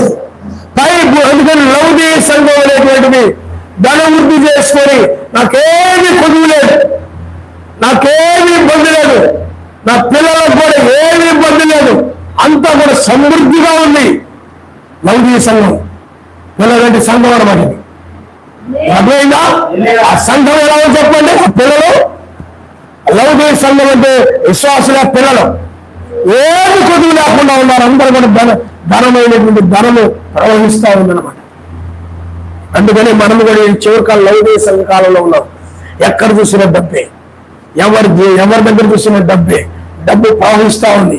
అందుకని డబ్బులను బట్టి ఏవి పడితే అవి కొనుక్కుంటున్నాం, ఏవి పడితే ఎక్కడ చూసినా కొనుక్కోవడమే. నా చిన్నతనంలో డబ్బు లేదు, అదేగా నా చిన్నతనంలో నేను ఏదైనా కొట్టుకెళ్ళి కొనుక్కోవాలంటే వరదలో, జొన్నలో, సజ్జలో ఉన్నాయి, అవి తీసుకొని వెళ్ళి ఆ కొట్లో ఇస్తే వాడు కొలిచి అవి మానికని అరమానిక లేకపోతే అది లెక్క చూసి దానికి కావాల్సిన ఆ ఉల్లి బోండాలండి అవో లేదా జిలేబో అమ్మేవాడు, లేకపోతే ఏదైతే కందిగుప్పు కందిగుప్పు, ఏమైనా ఉల్లిపాయలు అలా ఇంకొన్ని డబ్బులుండే కాదు, ఏదో ఉన్న చాలా తక్కువ బస్సుకి అలాంటి వాటికే. మరి బస్సులో ఎక్కిపోవడం ఈ యొక్క వరగలెత్తాను దొరలెత్తాను సభ్యులు తీసుకున్నారేంటి, ఏమీ తీసుకోండి డబ్బేనా మీకు. అలాంటివి ఉండే ఆ రోజుల్లో డబ్బులు ఇప్పుడైతే ఎక్కడ చూసినా డబ్బులే, తిండికి ఖరీదు సరిగా లేకపోయినా డబ్బులు మాత్రం బాగా ఎక్కడ చూసినా ఉంటున్నాయి. కానీ పైన లేదా లౌకిక సంఘానికి భూమి మీద ఏ కొద్దిగా లేకుండా ఉంది, బ్రహ్మాండంగా తన జీవితం బాగుంది, సుఖభోగాలతో ఉంది. కానీ పైన మాత్రం ఏమీ లేదు, దానికి ఖాళీ కొద్దుగా ఉంది. అందుకే మెసేజ్ చెప్పాడు మీకు, ఒకటి కొద్దుగా ఉంది, నువ్వు నీతిమంతుడుగా ఉన్నావు, నువ్వు పరిశుద్ధుడుగా ఉన్నావు, కానీ పైన నీకు కొద్దుగా ఉంది. భూమి మీద నీకు ఏ కొద్దు లేకుండా ఉంది సరే, పైన మాత్రం నీకు ఏం లేదు చెప్పండి, కొద్దుగా ఉంది. నిజంగా అక్షయ ధనము కోసము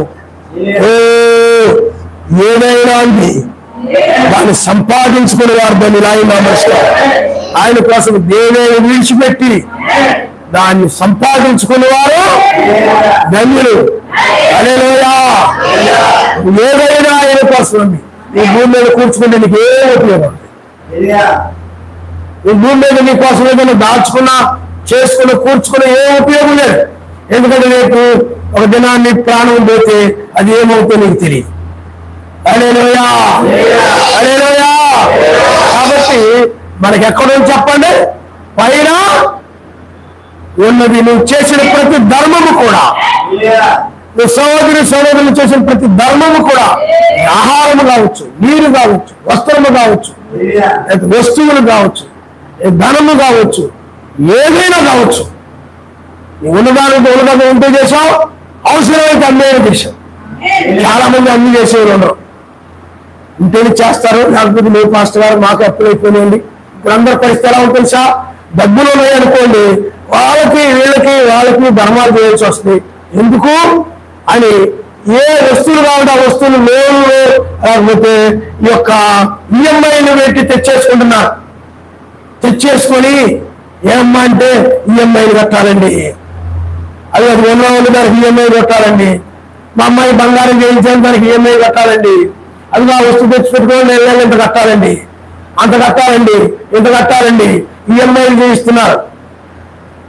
అంటే వాళ్ళు మాత్రం చక్కగా ఈఎంఐలు కట్టి ఏ వస్తువు కావాలంటే ఆ వస్తువు కొనుక్కొని నెల ఇంత కడుతూ అన్ని కూడా వాళ్ళు చక్కగా అవసరమే కొనుక్కోవద్దని నేను అంటలేదు, కానీ అన్ని చేసుకుంటున్నారు, కానీ భూమి మీద కూర్చుకుంటున్నారు, కానీ అన్ని పరలోకంలో దాన్ని సంపాదించుకునే వారి రోజులు బహు తక్కువ మంది ఉంటారు. లేదని నేను అంటున్నాను, ఎక్కడో ఉంటారు, అక్కడొకరు ధర్మం చేసేవాళ్ళు ఉంటారు, మందిరానికి స్థలాలు ఇచ్చేవాళ్ళు ఉంటారు. అర్థమైందా? ఇచ్చిన వాళ్ళు ఉన్నారు పల్లెటూళ్ళలో, అక్కడక్కడ మనం చూస్తే ఇచ్చిన వాళ్ళు ఉన్నారు. ఆ యొక్క సమాజంలో మందిరం కోసమై ధనాన్ని ఇచ్చిన వారు ఉన్నారు. అర్థమైందా? లేదని నేను అంటున్నాను, అలాంటి వాళ్ళ పై ఉంది కాదని నేను. నీ గురించి నువ్వు ఆలోచించి ఆ ధనవంతుడి వల్ల నీ బుద్ధి ఉండేకు, ఆ ధనవంతుడి వల్ల నీవు కూడా ఉండాలి. నువ్వు ఆ మాట చెప్పగానే ముఖం మార్చుకుంటూ వెళ్ళిపోయాడు.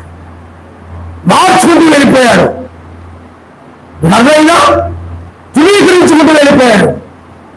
కానీ పైన అతడు ఏమీ లేదు, పైన నాకు ఏమీ లేదనే బాధ కూడా అతడికి లేదు, పైన నాకు ఏ ధనము లేదనే బాధ అతడికేమీ లేదు. అతను ఇంకా ఎవరైతే తీసుకున్నట్టు అయిపోతాడు. కాబట్టి పిల్లారా, మీరు ఆలోచన చేయండి. అతడు ధృవీకరిస్తూ వెళ్ళిపోయాడు, కానీ మెస్సీ అన్నాడు సమస్తము సాధ్యమే అన్నాడు. పెంతెకొస్తు పండుగ నాడు పరిశుద్ధాత్మల మీద కుమ్మరించబడినప్పుడు లోక సంబంధమైన వాటి మీద ప్రేమంతో బయటికి తిరిగాడు. ఎందుకంటే లోకములు వాటిని అతను ప్రేమిస్తూ ఉన్నాడు కనుక, పరిశుద్ధాత్మతో లేదు కనుక అందుకే అతను ధర్మం చేయలేకపోయాడు. అదే ఆది సంఘం మీద పరిశుద్ధాత్మ వచ్చినప్పుడు లోక సంబంధమైన వాటి మీద ప్రేమ పోయి సహోదరుల మీద ప్రేమ కలిగింది. సహోదరుల ప్రేమ కలిగి సహోదరులు ఏ అక్కర్లో ఉన్నారో అక్కర్లు తీర్చాలనే ప్రేమ వచ్చింది వాళ్ళలో. లోకములు వాటి మీద ప్రేమ వాళ్ళకి పోయింది. పరిశుద్ధాత్మ వచ్చిందంటే ఒక వ్యక్తి పరిశుద్ధాత్మ కలిగి అంటే లోకములు వాటిని ప్రేమించలేదు. అతను ప్రేమించలేదు, వాటి మీద ప్రేమ లేదు కాబట్టి వాటిని అన్ని ఆయన కోసం చేయగలుగుతాడు. అతను ఇతను ప్రేమిస్తూ ఉన్నాడు కదా, నమ్ముకున్నాడు కదా, చేయలేకపోయాడు. అంత డబ్బులు పెట్టుకున్నావు, ఎంత డబ్బులు పెట్టుకున్నావు, ఇల్లు వస్తువులు ఇల్లు కొన్నావు, ఇల్లు అప్పులు చేసుకున్నావు, ఎప్పటికీ కూడా అప్పులు వేయలేదు మాకు ఏమంటావా అంత వెళ్ళిపోయాడు. అతను నాకెక్కడ మీరు ఆలోచించి మాట్లాడుతున్నారా? మీకు బుద్ధి ఉందా మీకు అని అనుకున్నాడేమో. ఈ రోజులు అలాగే అనుకుంటారు. కానీ ఆయన చెప్పాడు, నువ్వు పరలోక రాజ్యానికి ఇచ్చే జీవాన్ని పొందుకోవాలంటే, ఆ రాజ్యంలో నువ్వు ప్రవేశించాలంటే అది నీకు అడ్డుబండగా ఉంది.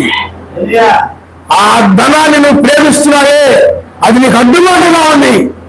ఇంటిని నువ్వు ప్రేమిస్తున్నావు, నీ ఆ బంగారాన్ని నువ్వు ప్రేమిస్తున్నావు, నీ ఆస్తులను నువ్వు ప్రేమిస్తున్నావు, అవి నీకు ఇప్పుడు అడ్డుగా ఉన్నాయి. వాటిని బట్టి నువ్వు రాలేవు అని చెప్పాడు. చూడండి 1వ యోహాను అయినా చెప్పాడు. చూద్దాం 1వ యోహాను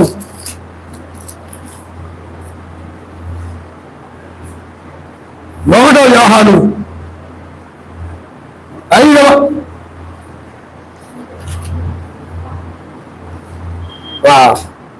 యోహాను 2వ అధ్యాయము 15వ వచనం, లోకములైన వాటిని ప్రేమింపుకుడి, ఎవరైనా లోకమును ప్రేమించినలా తండ్రి ప్రేమ వాడిలో ఉండదు. ఎవరైనా లోకములైన వాటిని ప్రేమించొద్దని అతను ప్రేమిస్తూ ఉన్నాడు.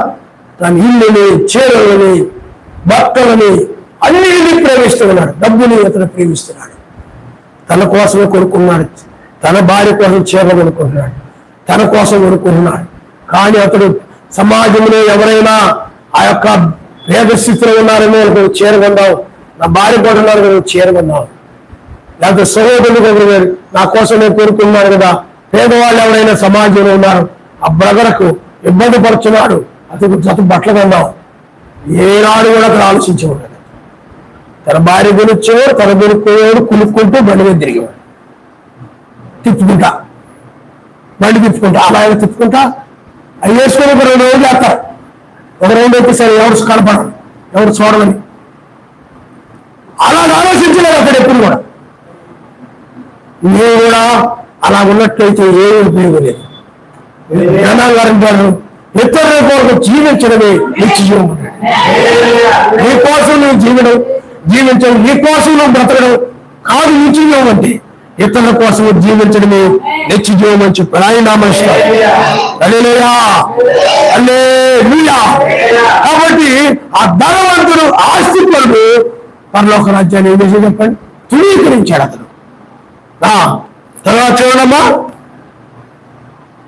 అప్పుడు వీళ్ళన్నారు, ఇదిగో మేము సమస్యను విడిచిపెట్టి నేను వెంబడించింది మరి ఆయనతో చెప్పగా అందుకు మెసేజ్ ఇట్లను నా నిమిత్తమును సువార్త నిమిత్తమును ఇంటినైను, అన్నదమ్ములైను, అక్కజనులైను, తల్లిదండ్రులైను, పిల్లలైను, భూములైను విడిచిన వాడు ఇప్పుడు ఇక ముందు హింసలతో కూడా మీరంతలు ఎండ్లను, అన్నదమ్ములను, అక్కచెల్లెలను, తల్లులను, పిల్లలను, భూములను రాబో లోకమందు నిత్య జీవమును పొందేవాళ్ళు.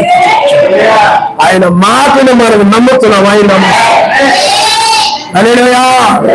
కాబట్టి ఇలాగ ధనాన్ని నమ్ముకునే ధనవంతుడు చివరికి ఏమైపోయాడంటే ఒక దినాన చనిపోయాడు. గమేగా అతను ఏమైపోయాడు చెప్పండి, చనిపోయాడు. ధనవంతుడని పేరుంది, ఎవరికి ఏ ధర్మం చేయలేదు. ఎవరికి పేదలకి వస్త్రాలు సాయం చేయలేదు, చీరలు సాయం చేయలేదు, ఎవరికి వాళ్ళ పిల్లలకి ఏదైనా బట్టలు కొనివ్వలేదు, ఎవరికే సహాయం చేయలేదు. అతను ఏమి తన గురించి, తన పిల్లల గురించి, తన భార్య గురించి, తన గురించి ఆలోచించుకున్నాడు. వాళ్ళకి సమృద్ధిగా కొనిస్తున్నాను, అలా బాగా చూసుకున్నాను ఏదో అనుకున్నాడు తప్ప సమాజంలో సహోదరులందరూ ఉన్న శరీరం ఒక భాగమే కదా. వాళ్ళందరూ కూడా ఉన్న రక్తము, నాలో ఉన్న రక్తము, వాళ్ళ మీద ఉన్న ఆత్మ, నాలో ఉన్న ఆత్మ, వాళ్ళు కలిగిన నామం, నాలో ఉన్న నామం ఒకటే, నేను కలిగిన నామం ఒకటే కదా అని చెప్పి ఆ సమాజంలో ఇల్లంతటి గురించి ఆలోచించేవాడు నిజమైన క్రైస్తవుడు. ఆయన వాళ్ళ ఇంటి గురించి ఆలోచించుకునేవాడు కాదు. వాళ్ళు అన్ని అలాగా ఆలోచించుకుని అన్నిడే అతడు. లోకంలో వాళ్ళు ఏం చేస్తారు చెప్పండి, వాళ్ళ ఇంట్లో వాళ్ళ గురించి ఆలోచించుకుంటారు లోకస్తులు.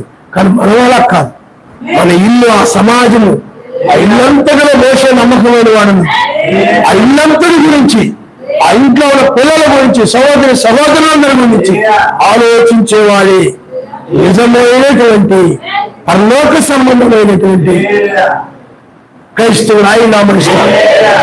హల్లెలూయా, హల్లెలూయా. కాబట్టి ఈ అయ్యగారు ఏం చేశారు చెప్పండి, నిరాకరించాడు. పరలోకంలో నువ్వు ధనాన్ని కూర్చుకుంటే నిరాకరించి వెళ్ళిపోయాడు. భూమి మీద అతడు ధనము కలిగి ఉన్నాడు, అది అట్టి పెట్టుకొని ఉన్నాడు. కానీ ఒక దినాన అతడు చనిపోయాడు. ఏమైపోయింది, నా భూమి మీద కూడా తన ఇష్టం వచ్చినట్టు జీవించాడు. అది ఆస్తిపరుడు కాబట్టి అబ్బాయి ఏళ్ళు వచ్చినా ఆస్తిపరుడు కాబట్టి తన కోసం ఏం చేసుకునేటప్పుడు కొత్త పొద్దున్నే వస్తున్నాను. నేను ఎలా అనుకున్నానంటే కొత్త వీళ్ళు నేర్చుకొని వచ్చావు, ఏళ్ళు ఆడుచుకుంటాడు. కాబట్టి అతను మిక్కిన ఆస్తిపరుడు కాబట్టి ధృవీకరించాడు. అతను దాన్ని ప్రేమించి భూమి మీద పిల్లారా తన ఇష్టం వచ్చినట్లుగా దాన్ని నా డబ్బు నా ఇష్టం, నేను సంపాదించుకున్నాను నా ఇష్టం అనుకొని తన ఇష్టం ప్రకారంగా చేశాడు. ఎప్పుడు కూడా నాది నా ఇష్టం అనుకోవడానికి లేదు. అది ఆయన నీకు ఇచ్చాడనే బాగుంటే ఉన్నాను. నేనే కష్టపడ్డాను, నాదయా తప్పది. నీ కష్టపడ్డానికి ఆరోగ్యం ఇచ్చిన వాడు, పని చూయించిన వాడు ఆయనే. ఎప్పుడైతే నా డబ్బు నా ఇష్టం అనుకుంటావో అప్పుడు నీ ఇష్టం వచ్చి ఖర్చు పెట్టుకుంటే నువ్వు అప్పులు పాలైపోయి రకరకాలుగా ఇబ్బందులు పడతావు. చివరికి ఇబ్బందులు పడతావు. నీ జీవితంలో నువ్వు వేసేదంతా కూడా చిరిగిపోయిన సంఖ్యలో వేసేట్టు అయిపోతాను. ఏం లేదని నా జీవితం నా ఇష్టం అనుకుని చేస్తే నా కష్టం నాడు రావడానికి కాదు, ఆయన ఇచ్చాడు. ఏ బాగున్నాడు చెప్పండి, యాలే ఇచ్చాను, యాలే తీసుకుని ఆయనకే మహిమ కలుగును గాక. నువ్వేదైనా ఆయనే ఇచ్చాడనుకోవాలి, ఆయనే పోతే ఒకవేళ ఆయన తీసుకున్నాడు అనుకోవాలి. హల్లెలూయా. కానీ ఇప్పుడు అలా అనుకోవట్లేదు, నా జీవితం నా ఇష్టం, నా ఇష్టం ఖర్చు పెట్టుకుంటే నా ఇష్టం తిరుగుతా, నా ఇష్టం నా పిల్లలకి నా ఇష్టం తలుపు మెలుకు టీషర్ట్లు కొంటాను, ఏమైనా కొంటాను, నా ఇష్టం అంటే కొంటా, వాళ్ళ ఇష్టం తిరుగుతాను. నీకెందుకు, పాస్టర్ గారికి ఎందుకు, ఊళ్ళో ఏ దాంతో వేసుకుని తిరుగుతాను, నా ఇష్టం, పాస్టర్ గారికి ఎందుకు అని వాళ్ళు ఉంటారు చాలా మంది. నీ ఇష్టం వచ్చిన వారు కూడా కాల్చమా, నా ఇష్టం జీవించిన వారు కాల్చమా. హల్లెలూయా. ఆయన ఇష్టం ప్రకారం. అందుకనే ఈ అయ్యగారు ఏం చేశారంటే ఇలాగా ఈ ధనవంతుడు చెప్పుకుంటుడు ఏమండి, ఇలాగా పేరు ప్రఖ్యాతులు సంపాదించుకున్నటువంటి ధనవంతుడు కూడా ఏమంటారు చెప్పండి, అయ్యగారు అంటారు. సేవకులు ఎలా అంటారా, పెద్దవాడు ధనం కలిగి పెద్దగా ఉండాలనుకోండి అయ్యగారు అంటారా. లోకాస్వార్తలు చూసాక ఎక్కడ ఉన్నారు చెప్పండి, చనిపోయిన తర్వాత అసలైన జీవితం ఆరంభమైంది. ఇది అసలైన జీవితం కాదు, ఇది టెంపరీ. ఇదేంటి చెప్పండి, తాత్కాలికం. ఇది అసలైనటువంటిది అతడు చనిపోయిన తర్వాత ఆరంభమైంది. అతడు ఎక్కడ పడ్డాడో చూడండి, లోకాస్వార్త 16వ అధ్యాయం. నేను ఇక్కడ ధనవంతుడి గురించి మాత్రమే చదివిస్తాను అనమాట. లోకాస్వార్త 16వ అధ్యాయం 14వ వచనం చూడండి. ధనాపేక్ష కలిగిన పరిచయులు ఈ మాటలు విని ఆయనను అపహసించుండగా ఆయన మీరు మనుషులు నీతిమంతులను అనిపించుకునబోయేవారు కానీ సర్వశక్తిమంతుడు నీ హృదయమును మనుషుల్లో ఘనముగా ఎంచబడిన వేడు అది సర్వశక్తి దృష్టికి ఈ లోకంలో మనుషులు ఇవన్నీ ఘనంగా చెప్పుకుంటున్నారు. ఈ బిల్డింగులు, ఈ రోడ్లు, ఈ వస్తువులు, ఈ కార్లు, ఇవన్నీ కూడా ఏం చెప్తున్నాం చెప్పండి? మనుషుల దృష్టికి ఏమి ఘనంగా కనపడుతుంది? ధనము, ఈ ఆస్తి, ఇవన్నీ కూడా సర్వశక్తిమంతుడంతా వాటిని అసహించుకున్నాడు. హల్లెలూయా, హల్లెలూయా. మనుషుల్లో ఘనముగా ఎంచబడిన సర్వశక్తి దృష్టికి అసహ్యం. మరియు చూడండి, మన 19వ వచనం మీరు చదవండి. ధనవంతుడు అతను ఓదారులు బట్టలను సన్నపు నార వస్త్రములు ధరించుకొని పరిమితం బహుగా సుఖపడుతుండేవాడు. చక్కగా మంచి ఖరీదైన బట్టలు వేసుకునేవాడు. ఎవరికి ఉన్నాయా లేదా తనకు అనవసరం, తను మాత్రమే చక్కగా ధరించుకుంటూ ఉండేవాడు. తర్వాత మరలా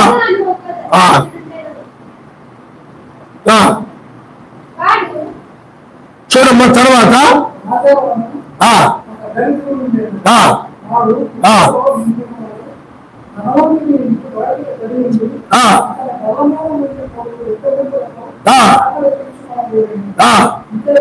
అంతేగాక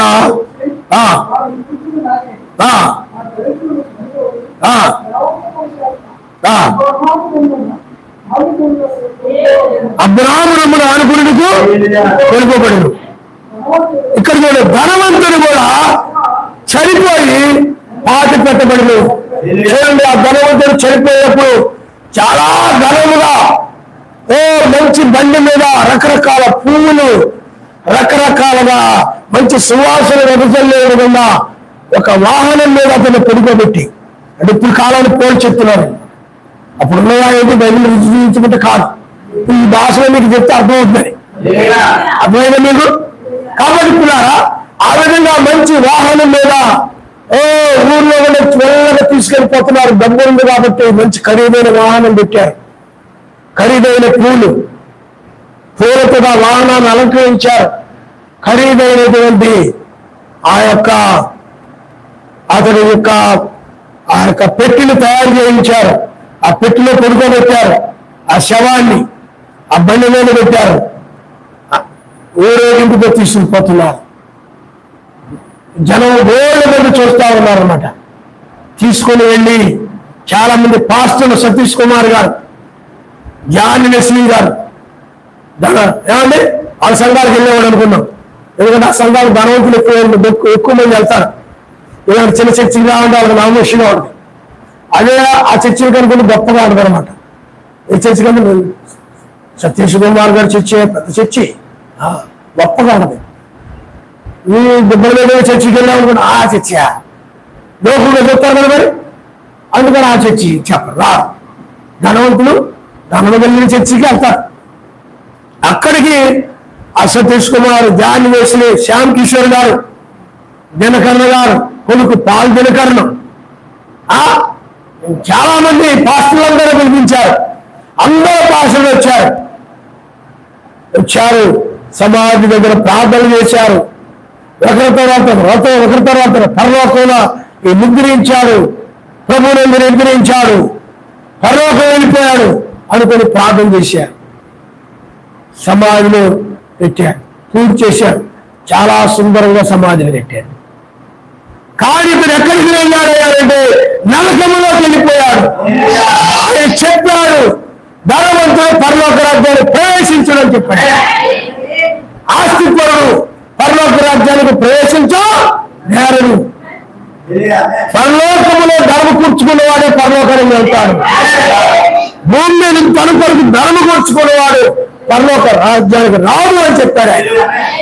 కాబట్టి పిల్లారా, అప్పుడు అతడు ఆ నరకంలో పడిపోయాడు. చూడండి, చదువమ్మా. తర్వాత పాతాళంలో బాధపడుచు కనులెత్తి దూరం అండి. అబ్రాహాము రొమ్మును ఆనుకుని ఉన్న మీద లాజరును చూచి నాలుగు కనికరపడి తన వేలి కొనలను నేలలో నుంచి నా నాలుకను చల్లార్చుటకు లాజరును పంపుము, నేను ఈ అగ్ని జ్వాలలో యాతన పడుచున్నానని కేకలు వేసి చెప్పును. అందుకు అబ్రాహాము, కుమారుడా, నీవు నీ జీవితకాలం నీకిష్టమైన సుఖమును అనుభవించుతుంది, అలాగే లాజరు కష్టములు అనుభవించిన జ్ఞాపకం చేసుకున్నాడు. ఇప్పుడైతే వాడు ఇక్కడ నెమ్మది పొందుచున్నాడు, నీవు యాతన పడుచున్నావు.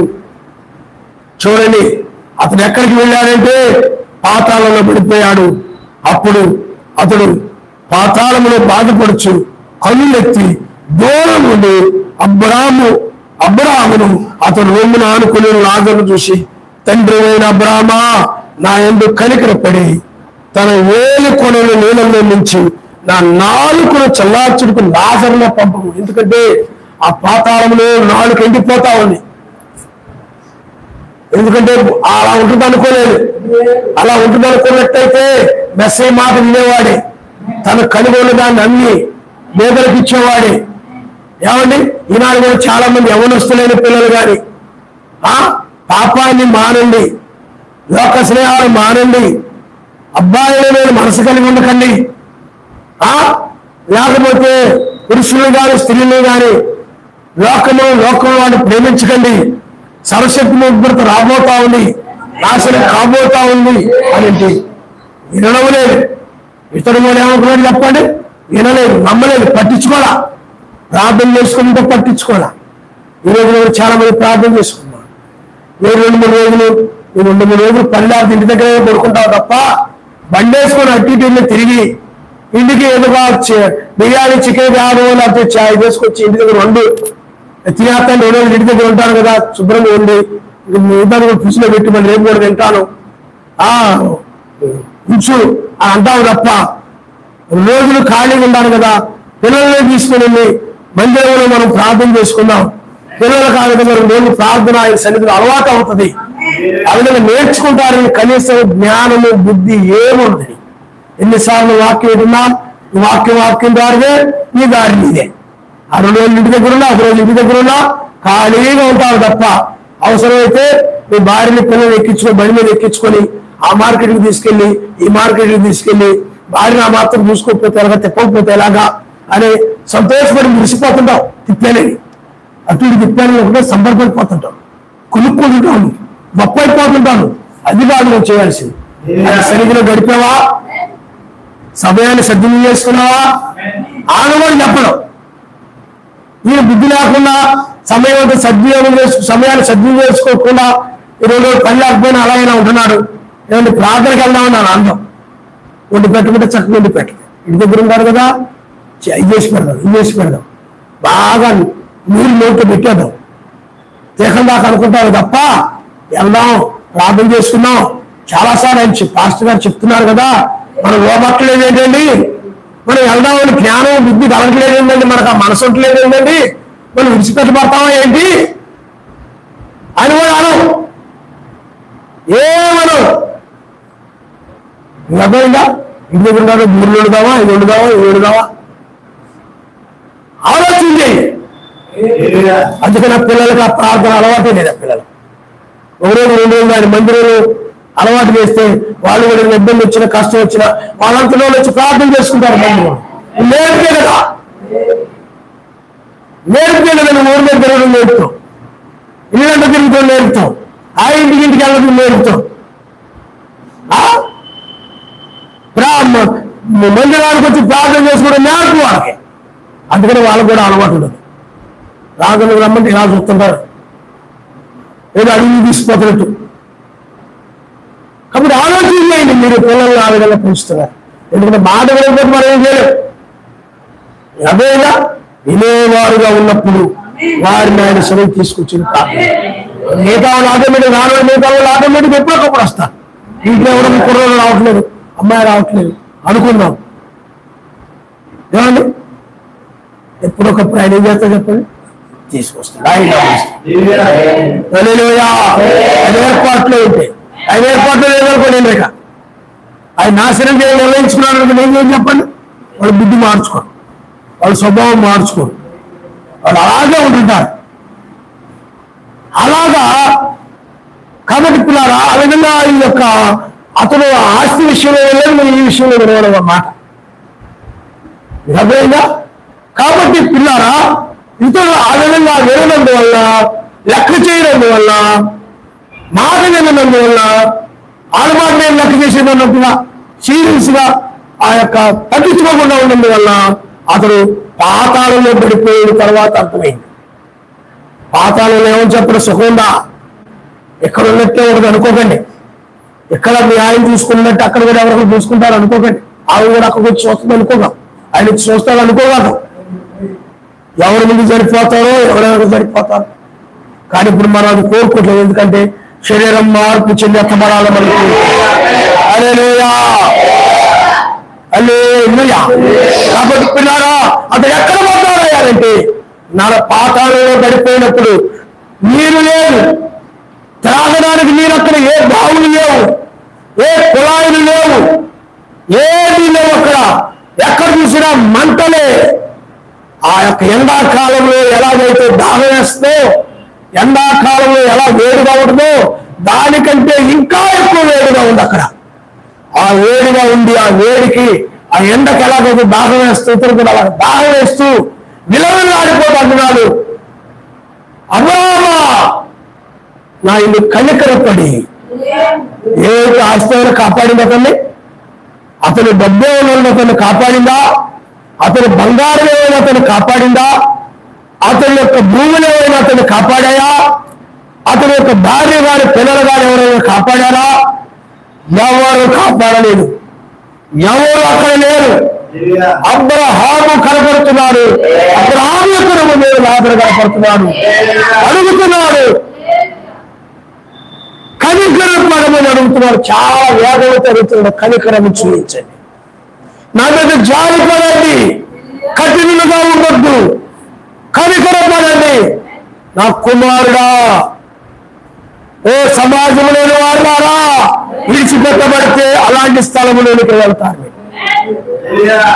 గుర్తుపెట్టుకో, విడిచిపెట్టబడితే నువ్వు వాక్యాన్ని తేలిక తీసుకుంటున్నావేమో, ఇక్కడ మాటలు తేలిక తీసుకుంటున్నావేమో, నీ గురించి ఆయన ప్రతి మాట చెప్తున్నాడు ఆయన. హల్లెలూయా. కొన్నిసార్లు కొన్ని విషయాలు ఏమైనా మీరు చెప్తారు, అవి కొన్నిసార్లు సమాజానికి ఉపయోగపడి కూడా నేను చెప్తుంటాను. కొన్నిసార్లు ఆత్మ ప్రేరేపించింది మీరు ఏమి చెప్పబడిన విషయాలు ఏమి పరిశుద్ధాత్మ మాట్లాడతారు. హల్లెలూయా. కాబట్టి నువ్వు అప్పుడు మార్చుకో, పశ్చాత్తాపడి మారాలి. లేకపోతే ఇలాంటి వేదనకరమైన స్థలంలోనికి నువ్వు త్రోసివేయబడతావు. త్రోసివేయబడినప్పుడు నీ పరిస్థితులు అక్కడ ఉంటుంది. ఎవరు కూడా కనికరపడే వాళ్ళు ఉండరు. అందరూ నరకంలో పడి ఏడుస్తూ ఉంటారు. నీవు, నీ లోక సంబంధమైన స్నేహితులు, నీ లోక సంబంధమైన ఫ్రెండ్స్, అబ్బాయిలు అమ్మాయిలు, లేకపోతే నీ బంధువులు, లోక సంబంధమైన బంధువులు, లోక సంబంధమైన స్నేహితులు, ఆయన రక్తం కింద రాని వారందరూ కూడా, పాపము చేసిన ప్రతి ఒక్కరు కూడా ఓ వేదనకరమైన స్థలంలోకి వెళ్ళిపోతారు. హల్లెలూయా హల్లెలూయా. అదేనా అప్పుడు నువ్వు కూడా వాళ్ళతో పాటు ఉండిపోవచ్చు. ఎందుకంటే ఇక్కడ నువ్వు ఆయన మాట లెక్క చేయట్లేదు, ప్రార్థన చేసుకుంటే చేయట్లేదు, సమయాన్నంతా కూడా దొంగిలిస్తున్నావు, సమయాన్నంతా కూడా లోక కార్యాలకి, లోక పనులకి అన్నిటికి ఇస్తున్నావు. బుధవారం ప్రార్థన అంటే నా సమయం అవతలపో, శనివారం ప్రార్థన అంటే నాకు 6 గంటల కంటే ముఖ్యమైన పని ఉంది, మెస్సై కంటే నాకు ముఖ్యమో ఆ పని చెప్పిన ఆయన, నాకు అది ముఖ్యం అంటున్నాను. రావట్లేదు. ఆదివారం ఆరాధన అంటే నాకు ఊర్లో అక్కడ పెళ్లి ఒకటి ఉంటుంది, చాలా ముఖ్యం. లేదా మా ఊళ్ళో ఒకటి చనిపోయారు, నాకు చాలా ముఖ్యం, నేను అక్కడికి వెళ్ళాలి. నాకు ఈ ఆరాధన ముఖ్యం కాదు, రక్షణ ముఖ్యం కాదు, పరలోకం వాక్యం ముఖ్యం కాదు, ఇవి నాకు అంత ఇంపార్టెంట్ కాదయా. వాళ్ళు ఇంపార్టెంట్. వాళ్ళు రేపు రోజున ఇంకో పని పిలుస్తారు, రేపు రోజున వాళ్ళ కార్యాలయం జరిగితే ఆ బంధువులు మరలా పిలుస్తారు, లేకపోతే మన కార్యాలకు వస్తారు, లేకపోతే రారు. అది నాకు ముఖ్యం. నన్ను ఎవరు చూస్తారు రేపు? ఆయన చూస్తారని నమ్మకం లేదు అసలు. కాబట్టి అలాగా సమయాన్ని అంతా కూడా నువ్వు వినియోగం చేస్తున్నావేమో. ఈ సమయాన్ని లోకాన్ని విడిచి, అంటే మత్స్యమైన లోకాన్ని విడిచి అమర్చతను ధరించుకోవడానికి సమయాన్ని లోటు ఎలా సద్వినియోగం చేస్తున్నాడు, నీవు కూడా చూడు కాల సద్వినియోగం చేస్తున్నావు. హల్లెలూయా, హల్లెలూయా. కాబట్టి పిల్లారా, అతని సమయాన్నంతా కూడా అతను ధనవంతుడు కాబట్టి ఆ ధనాన్ని గురించి ఆలోచిస్తూ విచారిస్తూ, అతను ధనవంతుడు కాబట్టి అతను పొలాలను చూసుకోవడం, స్థలాలను చూసుకోవడం, ఆ యొక్క పనులను చూసుకోవడం, వాళ్ళు సరిగా చేస్తున్నారని చూసుకోవడం, ఏమండి ఆ యొక్క పంట సరిగ్గా పండుతుందా లేదో చూసుకోవడం, దాన్ని ఎంత వచ్చింది ఏదో చూసుకోవడం, ఆ ఎన్ని సమయం అంతా కూడా వాటికి ఇచ్చేసేవాడు. ఆరాధనకు లేదు, ప్రార్థనకు లేదు, వారమంతా కూడా దానికి ఇచ్చేసేవాడు. నువ్వు ఏం చేస్తానంటే వారమంతా కూడా ఇచ్చేసేది, ఆదివారం ఆయన ముఖాన్ని పిచ్చేస్తున్నావు అంతే. ఇంకా మిగతా సమయం ఆయనకి ఇవ్వడం లేదు. వారమంతా నీ జాగ్రత్త పట్టు కోసమే. లోకల మనుషులందరూ అదే విధంగా ఉన్నారు. కానీ పిల్లారా, ఇక్కడ చూడండి, సమయాన్ని అంతా కూడా వినియోగం చేశాడు. లోకం కోసమే ఉపయోగించుకున్నాడు సమయాన్ని అంతా. లోకంలో సమయం దొరికితే అటు ఇటు ఆ బంధువుల కన్నా ఈ బంధువుల కన్నా వాళ్ళ ఇక్కడ కూర్చోడు, వీళ్ళ దగ్గర కూర్చోడు, కాలక్షేపం చేయడం, కబుర్లు చెప్పుకోవడం, ముచ్చుళ్ళు చెప్పుకోవడం, ప్రార్థనలే లేదు. చివరికి ఇక్కడికి వచ్చి పడిపోయాడు. ఎవరు లేరు అక్కడ. ఎక్కడ చూసినా అగ్గులే, మంటలే. బిల్డింగ్ ఎత్తులు కూస్తున్నాయి మంటలు. ఇక్కడ బిల్డింగ్లు కనపడుతుంటే అక్కడ మంటలు. 50 అంతస్తులు, 60 అంతస్తులు. ఆ మంటల్లో పడి అరుస్తూ ఉన్న అగ్ని ఆరడం లేదు, పురుగు చావడం లేదు. అతని ఆస్తి, అతని అతని యొక్క విద్య, అతని డిగ్రీలు, అతని చదువులు, అతను ఏ బీటెక్ చదివాడు, ఏ ఇంజనీరింగ్ చదివాడు, లేకపోతే ఏ ఒక్క డాక్టర్ కోర్స్ చదివాడు, లేకపోతే ఏ గొప్ప గొప్ప చదువులు చదివాడు, కానీ అతని సర్టిఫికేట్లు కానీ అతని డిగ్రీలు కానీ మంచి మంచి మార్కులు ర్యాంకులు ఏమి అతను కాపాడలేదు. అతడు బాగా ఆస్తిపరుడుగా ఉన్నాడు, ఏమి అతను కాపాడలేదు. చాలా భయంకరమైన స్థితిలో లోకాన్ని నమ్ముకొని అదే సర్వస్వం అనుకొని బతికాడు. కానీ చచ్చిపోయిన తర్వాత అర్థమైపోయింది, సమస్తం ఏది మనల్ని కాపాడేది. అతడు మెస్సయ్య మాట తునీకరించినందువల్ల పశ్చాత్తాపడినప్పుడు కూడా ప్రవేశం లేదు, కనికరం లేదు అక్కడ. నీ పరిస్థితి కూడా ఆ విధంగా ఉండకూడదనేది నా ప్రార్థన. హల్లెలూయా, హల్లెలూయా. నువ్వు కూడా సమయాన్ని ఆయన కోసం సద్వినియోగం చేసి, అతని సమయం అంతా కూడా డబ్బు సంపాదన కోసమే సమయాన్ని సద్వినియోగం చేసుకునేవాడు. అందువల్ల అతను ధనవంతుడైపోయాడు. గొప్ప ధనాన్ని, ఆ ధనాన్ని లెక్క పెట్టుకోవడానికే సమయం అంతా సరిపోతుంది. ఈ రోజు ఎంత వచ్చింది, ఈ రోజు ఎంత వచ్చింది, అక్కడి నుంచి ఎంత వచ్చింది, ఇక్కడి నుంచి ఎంత వచ్చింది, మొత్తం లెక్కలు చూసుకుంటూ కట్టలు మీరు వాళ్ళని పెట్టుకోవడం సమయం అంతా. కాబట్టి పిల్లారా, అక్కడికి పడ్డాక తెలిసింది ఎవరైతే మెసేజ్ చెప్పాడు, ధనవంతుడు రావాలని చెప్పాడు పరలోకరాజ్యం. మరి ఎక్కడికి వెళ్ళాడు? నరకానికి వెళ్ళిపోయాడు. ఏమైనా రక్షించాల్సిందా అతన్ని? ఏమైనా కాపాడిందా? కనికరపడమని అడుగుతున్నాడు. ఒకప్పుడు ఎవరైనా కనికరపడి అడిగినోడు వాడిని, అంత అవసరం లేదు. ఇక్కడికి డబ్బులు కదా, డబ్బులు ఎవరైనా కనికరపడింది అంటారా? డబ్బు లేని ఒకవేళ డబ్బు అవసరమే కనికరపడి నాకు 1000 రూపాయలు ఉన్నాయా, 2000 ఉన్నాయా అంటాడు. కానీ అతడు ఎవరిని కూడా గుండె కనికరపడి అడిగే దాఖలాలు లేవు. కానీ అక్కడ పడ్డాక అడుగుతున్నాడు, నీ చేతి వేళలో నీళ్ళలో నుంచి ఆ నాలుక మీద, లాజరు యొక్క చేతి వేళలో నాలుక మీద నీళ్లు ఆ నాలుక మీద పడేలాగునా లాజర్ని పంపుము. లాజర్ని చూడు ఎంత గొప్ప బ్రతికి బతికాడు. ఏమండి, ఎంతో గొప్ప బ్రతికి బతికి, ఏమండి ఇదొక సాంతిని, ఎంతో బతికి వీళ్ళు వీధి పక్కనే వీధిలో చచ్చాడు సాంతం. అలాగా అంత బ్రతికి నరకంలో పడ్డాడు. ఇప్పుడు చాలా మంది అంటారు, ప్రార్థన చేసుకోవాలంటే నాకు చదువులు ఉన్నాయి, నాకు పరీక్షలు ఉన్నాయి, నాకు ఆ పనులు ఉన్నాయి, ఈ పనులు ఉన్నాయి, నేను నిద్రపోవాలా, నాకు ఆ టెస్టులు రాయాలా, ఈ టెస్టులు రాయాలా, ఆ ర్యాంకులు రావాలా, నీ పేపర్లో పడాలంటున్నారు స్కూల్లో టీచర్లు అందరూ. మన సమయం లేదు, ఏమి అతను రక్షించలేదు, నిన్ను ఏమి రక్షించు. ముఖ్యమైనది ఆయనే, ఆయన తర్వాత ఆయనకు దూరమైంది, ప్రార్థనకు దూరం అయిపోయింది. నువ్వు లోకంలో ఎన్ని ర్యాంకులు సంపాదించుకునేంత, పేరు సంపాదించుకునేంత, డబ్బు సంపాదించుకున్నా, నెలకి నువ్వు లక్షల జీతాలు సంపాదించుకున్నా నరకానికి వెళ్లాల్సిందే, ఏం ఉపయోగం లేదు. అందుకని పిల్లారా ఇక్కడ చూడండి, అక్కడ కనికరపడేవాడు లేరు. అందుకు అబ్రాహాము కుమారుడా నువ్వు నీ జీవితకాలం ముందు నీకు ఇష్టమైనట్లు సుఖం అనుభవించింది, అలాగే ఎలాగో కష్టం అనుభవించి జ్ఞాపకం తీసుకుంది. ఇప్పుడైతే వాడికి నెమ్మది పొందుతున్నాడు, నువ్వు యాతన పడుతున్నావు. మోషే ఏం చేసేది చెప్పండి, అల్పకాలపు పాపభోగం అనుభవించిన కంటే శ్రమలు అనుభవించడం నేను అనుకున్నాను, ఎందరో గొప్ప భాగ్యం అనుకున్నాను. ఏమండి ఆయన కోసం నిలబడితే నిందలు వస్తాయి, ఆ నిందలో గొప్ప భాగ్యం అనుకుని నిందలను అసహించుకోకుండా ఆ నరకాన్ని తప్పించుకున్నాడు అతను. హల్లెలూయా హల్లెలూయా. అందుకనే ఆ వేదనకరమైన స్థలానికి వెళ్ళకూడదు. అందుకని అక్కడికి డబ్బు లేదు, అతనికి తోటలు లేవు, ఏం చేశాడంట అక్కడికి వెళ్తే. ఇల్లు లేవు, పొలాలు లేవు, ద్రాక్ష తోటలు లేవు, అంజూరు తోటలు లేవు, గోధుమ పంట లేదు, ఏమీ లేదు. ఎక్కడ చూసినా మంటలే, అగ్ని. ఒక ఊరు కాలిపోతుంటే ఎలా ఉండదో అక్కడ నరకమంతా అలా అవుతారు. నరకం ఎవరు చూపించారు? అలాగన్నా చర్చికి వస్తామని, అలాగన్నా అబ్బాయిలతో వాళ్ళతో మాట్లాడుకుని ఉంటామని, సమాసాలు చేయకుండా ఉంటామని, అదేగా అలాగన్నా ప్రార్థనకు వస్తామని, అందుకే ఇలాగన్నీ చెప్తుంటారు. మీరు అనుకుంటారు రష్యాలో బయలుపడిన నరకం ఉందని,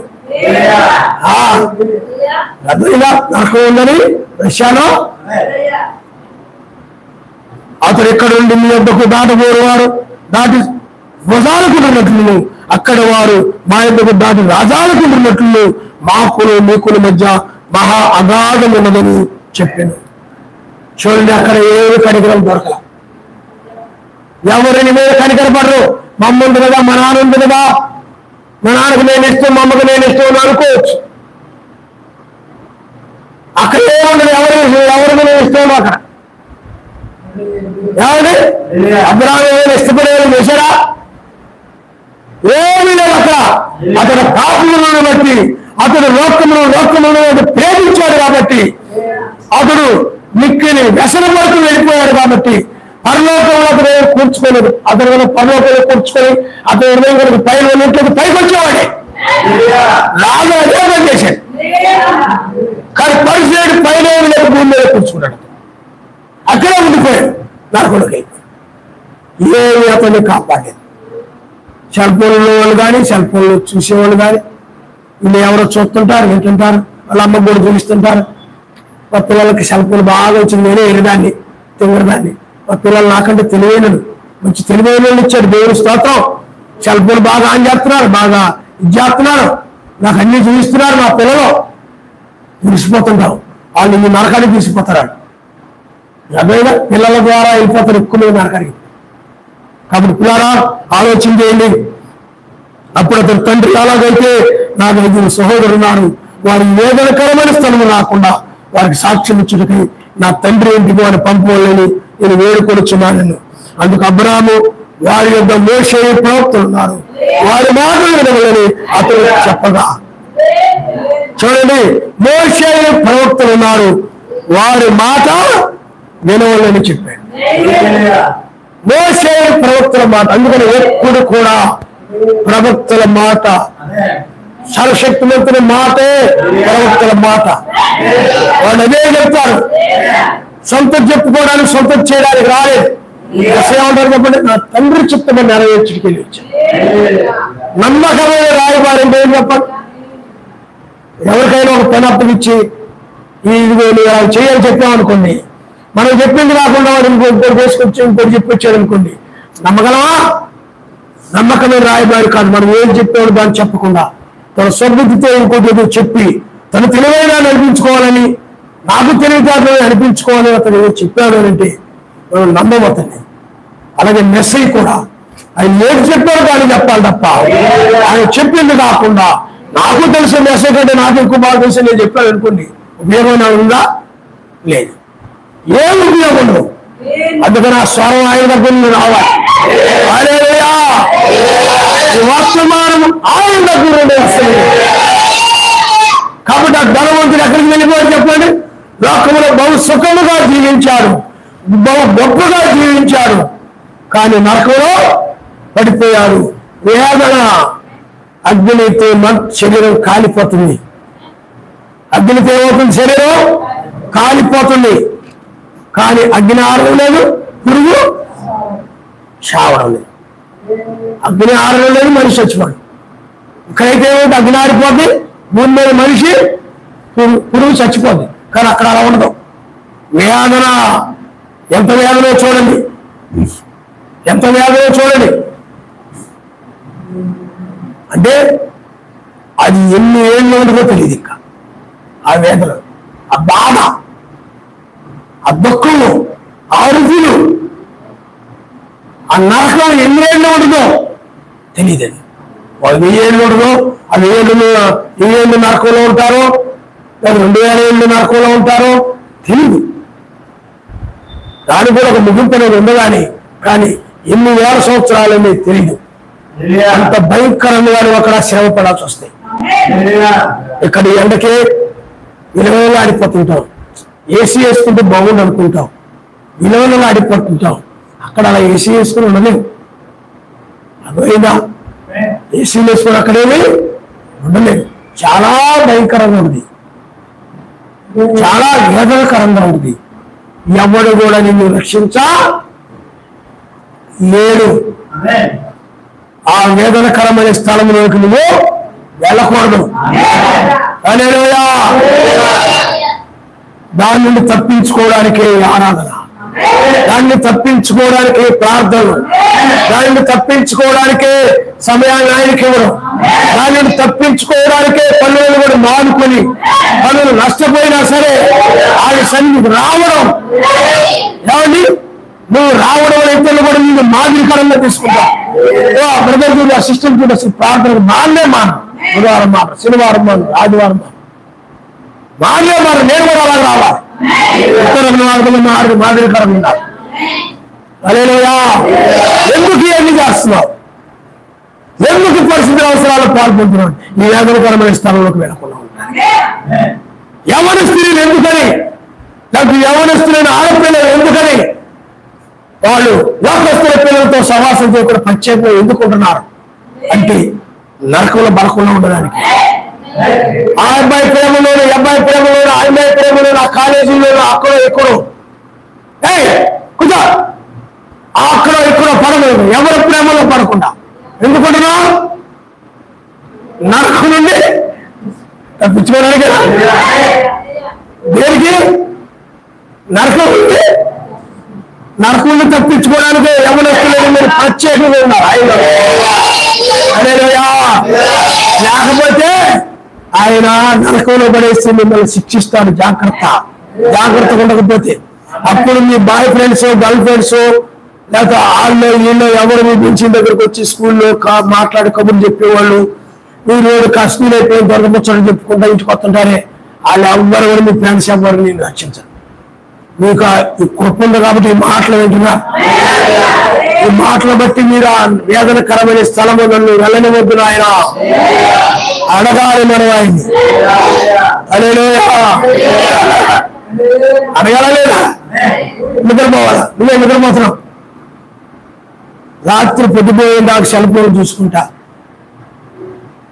మీరంటే మీరు కాదు, బాగాలేకుండా ఉండాలో నేను చెప్తున్నాను. లోకంలో సహజంగా మందిరాల్లో అలాగ చూసి చూసి చూసి పొద్దుపోయిన దాకా చూసి వాళ్ళ అమ్మ కూడా ఏమన్నా చూసుకొని పగలంతా ఇలా ఇవ్వట్లేదు కదా, రాత్రులు ఎత్తుంది కదా, రాత్రులు ఎవరితో మాట్లాడుతుందే చూసుకో అని ఇస్తాం.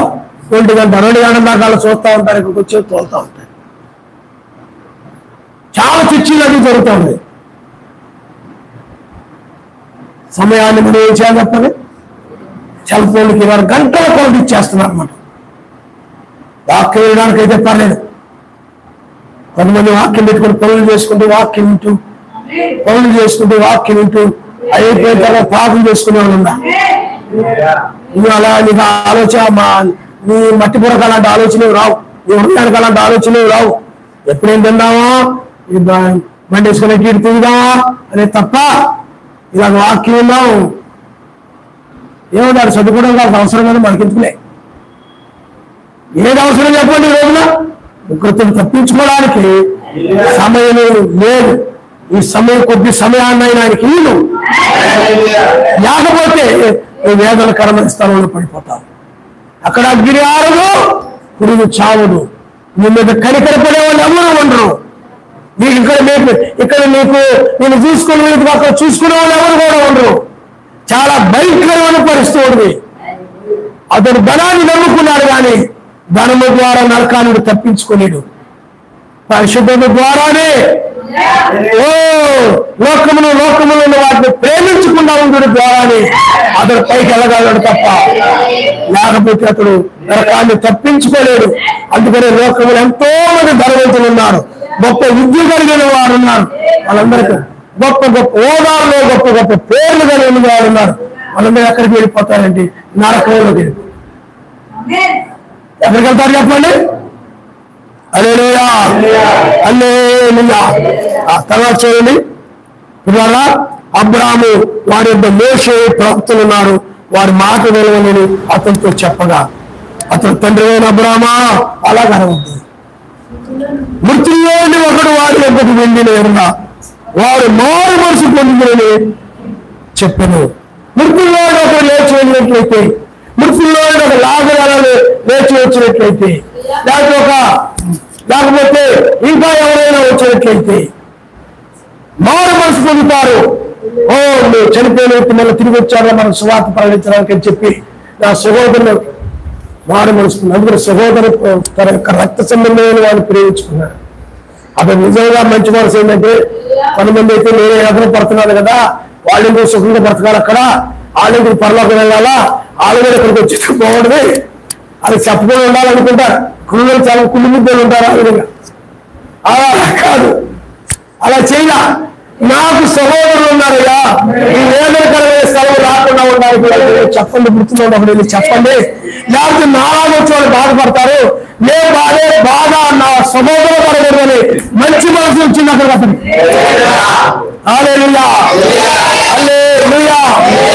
అప్పుడు అతను ఏమన్నాడు ఒకసారి చూడండి, అది ఎలా ఉన్నాడంటే, మోషే ప్రవక్తల మాట వినని ఎడల మృతులైన ఒకడు లేచిందని వారు నమ్మరని వారితో చెప్పారు. మోషే ప్రవక్తలు ఉన్నారే, వారి మాట నమ్మని ఎడల మృతుల్లో ఒకడు లేచి వచ్చినా కానీ నమ్మరు. నేనున్నా అనుకోండి, ఈ మాటలు చెప్తున్నాను, నా మాటలు నమ్మలేదు అనుకోండి. ఇదే మాటలు బ్రహ్మాల్ గారు చనిపోయి లేచి చెప్పిన నమ్మరు. బ్రహ్మాల్ గారు నమ్మరు అంతే. ఇదే వర్తమానాన్ని జాన్సన్ గారు చనిపోయి ఉన్నారు, ఆయన లేచి వచ్చి చెప్పారు అనుకోండి, ఇదే వర్తమానం నమ్మరు. అదే చెప్పాడు ఆయన. మోషేలు ప్రవక్తలు చెప్పిన మాటలు నమ్మని ఎడల ఆ యొక్క చనిపోయిన వారు లేచి వచ్చినా కానీ చెప్పినా నమ్మరు. అందుకని అతను నరకానికి వెళ్ళిపోవడానికి కారణం ఏంటంటే, మోషేలు ప్రవక్తలు చెప్పిన ధర్మశాస్త్రాన్ని పాటించడం వల్లే, ఆ వాక్య ప్రకారం లేనందువల్లే ఆ నరకంలో పడిపోయాడు. నువ్వు కూడా ఈనాడు వర్తమానాన్ని నిర్లక్ష్యం చేస్తున్నావు అతని వల్ల. అతని వల్ల నువ్వు కూడా ఈ ధనాన్ని నమ్ముకోడు, ఈ ఆస్తులను నమ్ముకోడు, మనకేం పర్వాలేదురా అని నువ్వు నమ్ముకోడు.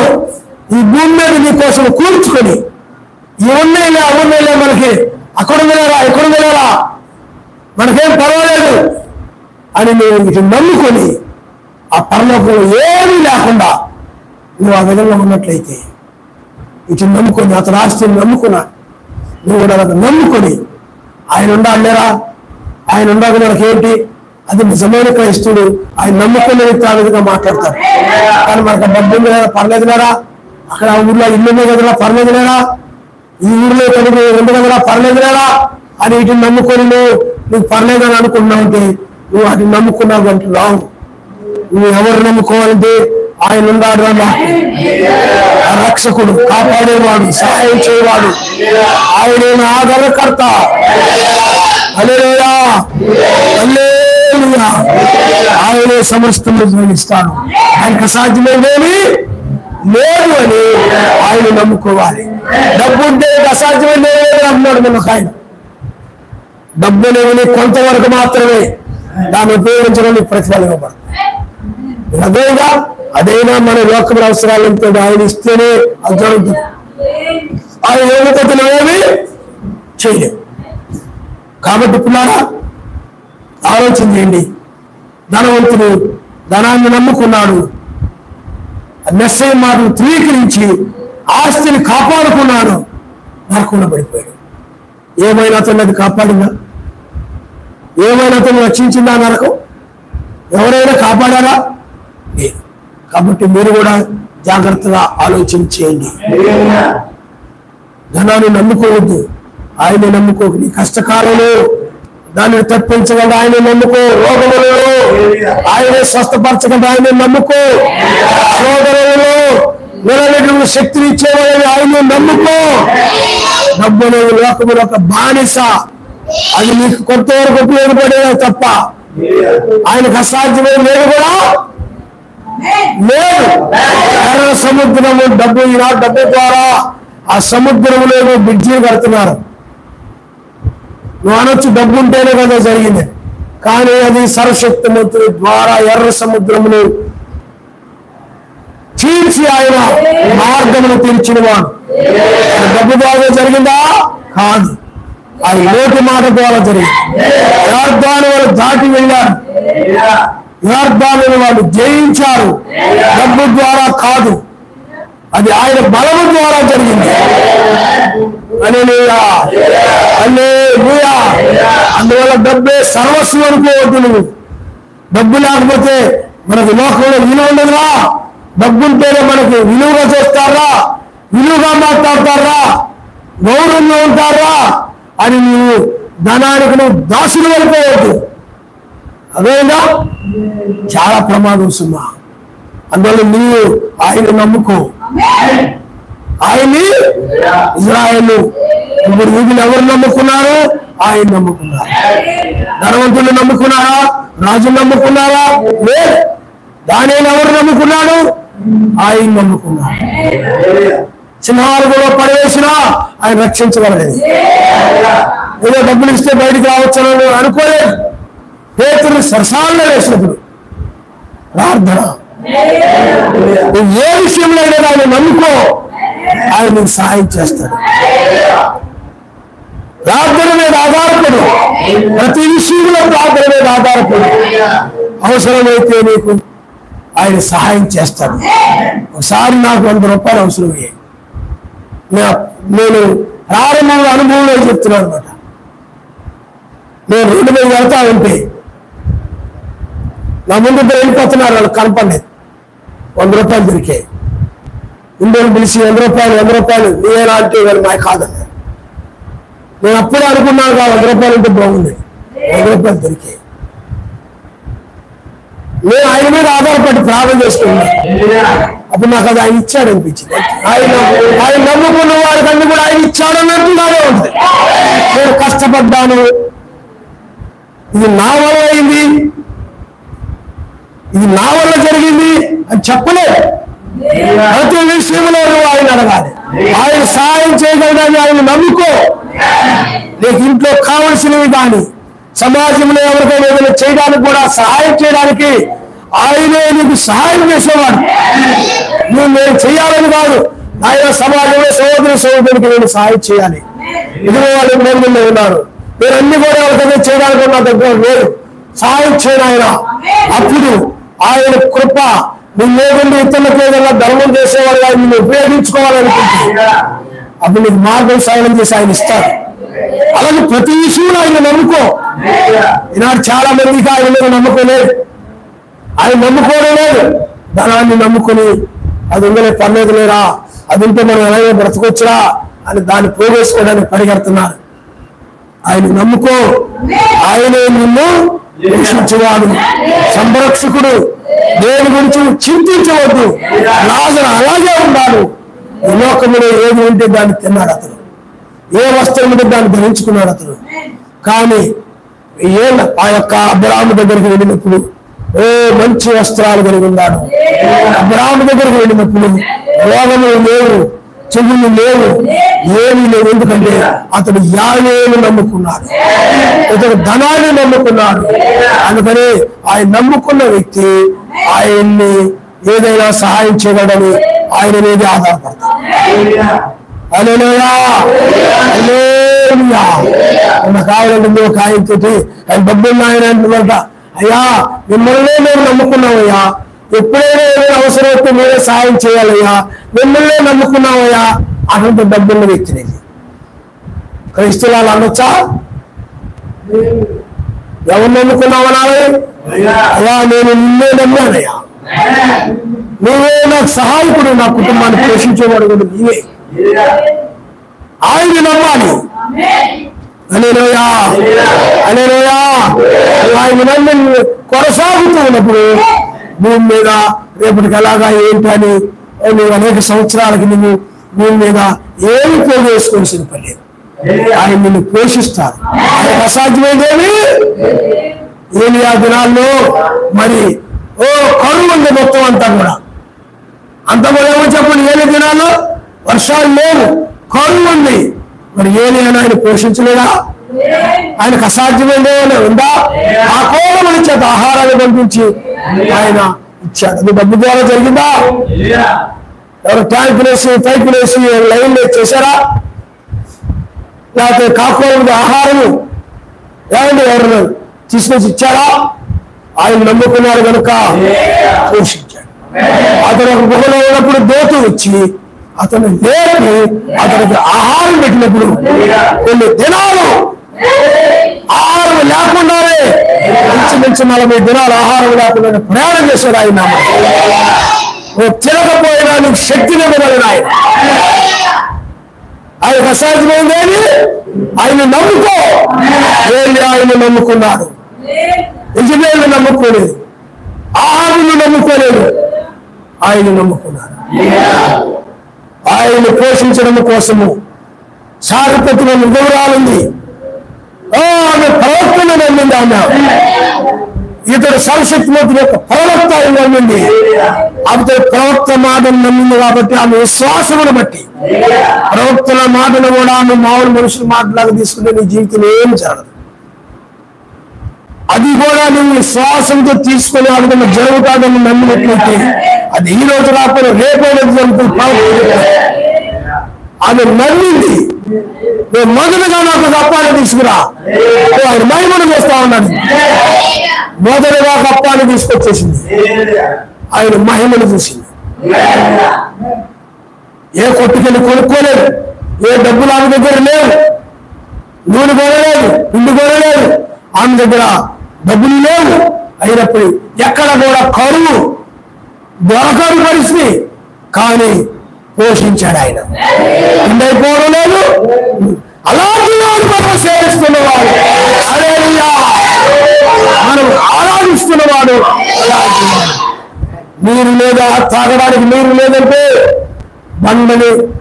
బండలో నీరు రప్పించి దాహాన్ని తీర్చినవాడు, అన్నాన్ని కురిపించి ఆహారం ఇచ్చినవాడు, ఆయనని పోషించగలిగిన సమర్థుడు. ధనాన్ని ఇద్దరు యజమానులకు మీరు దాసులే ఉండనేలా అనుంది. కాబట్టి ఆయన నేను నమ్ముకో, ఆయనే మన యజమాని, ధనం మన యజమాని కాదు. అందుకని అతను ధనాన్ని నమ్ముకున్నాడు కాబట్టి అతను ఏం చేశాడంటే, రేపు ధనం లేకపోతే నేను ఎలా బ్రతకగలను, ఈ ఆస్తి లేకపోతే నేను ఎలా బ్రతకగలను అనుకొని ఆ ధనాన్ని పైన కూర్చుకోలేదు. అదే నిజమైన క్రైస్తవుడైతే ఇదిగో నేను అలాగ వరకు ఇచ్చినట్లయితే, అలాగ చేసినట్లయితే నాకు పరలోకంలో ధనం కలుగుతుంది, నన్ను ఆయనే పోషిస్తాడని ఆయన చెప్పినట్లుగా నువ్వు చేసినట్లయితే నీ గురించిన బాధ్యత ఆయనే తీసుకుంటాడు, ధనము నాకు తీసుకునేది. హల్లెలూయా, హల్లెలూయా.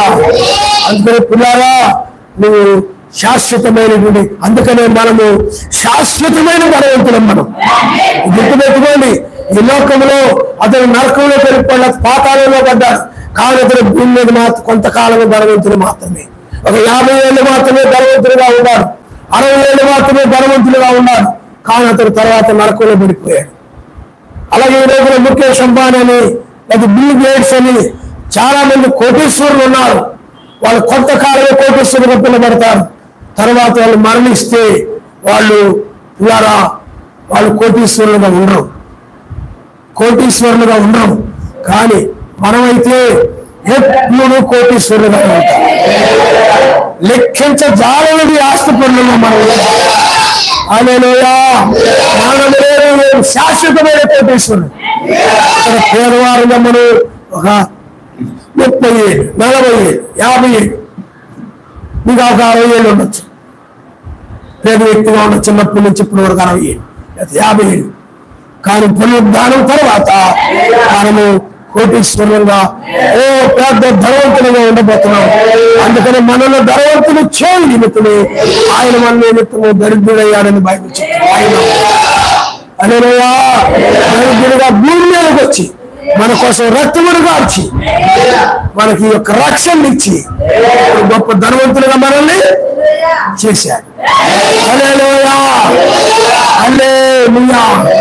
అందుకని మనము ఈ లోక సంబంధమైన ధనవంతులము కాదు, కానీ పరలోక సంబంధమైన ధనవంతులము. ఒక దినాన మనము ఆ విధంగా ఎత్తబడి ఆ రాజ్యంలో మనం ఉండబోతున్నాం. భూమి మీద ఈ ధనవంతులందరూ కూడా నాశనం చేయబడతారు. ఉగ్ర దినముల వల్ల ఆస్తి అక్కడికి రాదు. నరకంలో చూసాం. తర్వాత మన వర్తమానాల్లో ఉగ్ర దినముల వాళ్ళ ఆస్తి అక్కడికి రాదు. ఎలా రాదు మనం చూద్దాం. హల్లెలూయా. కళ్ళు వంచుకొని మనం ప్రార్థన చేసుకుందాం.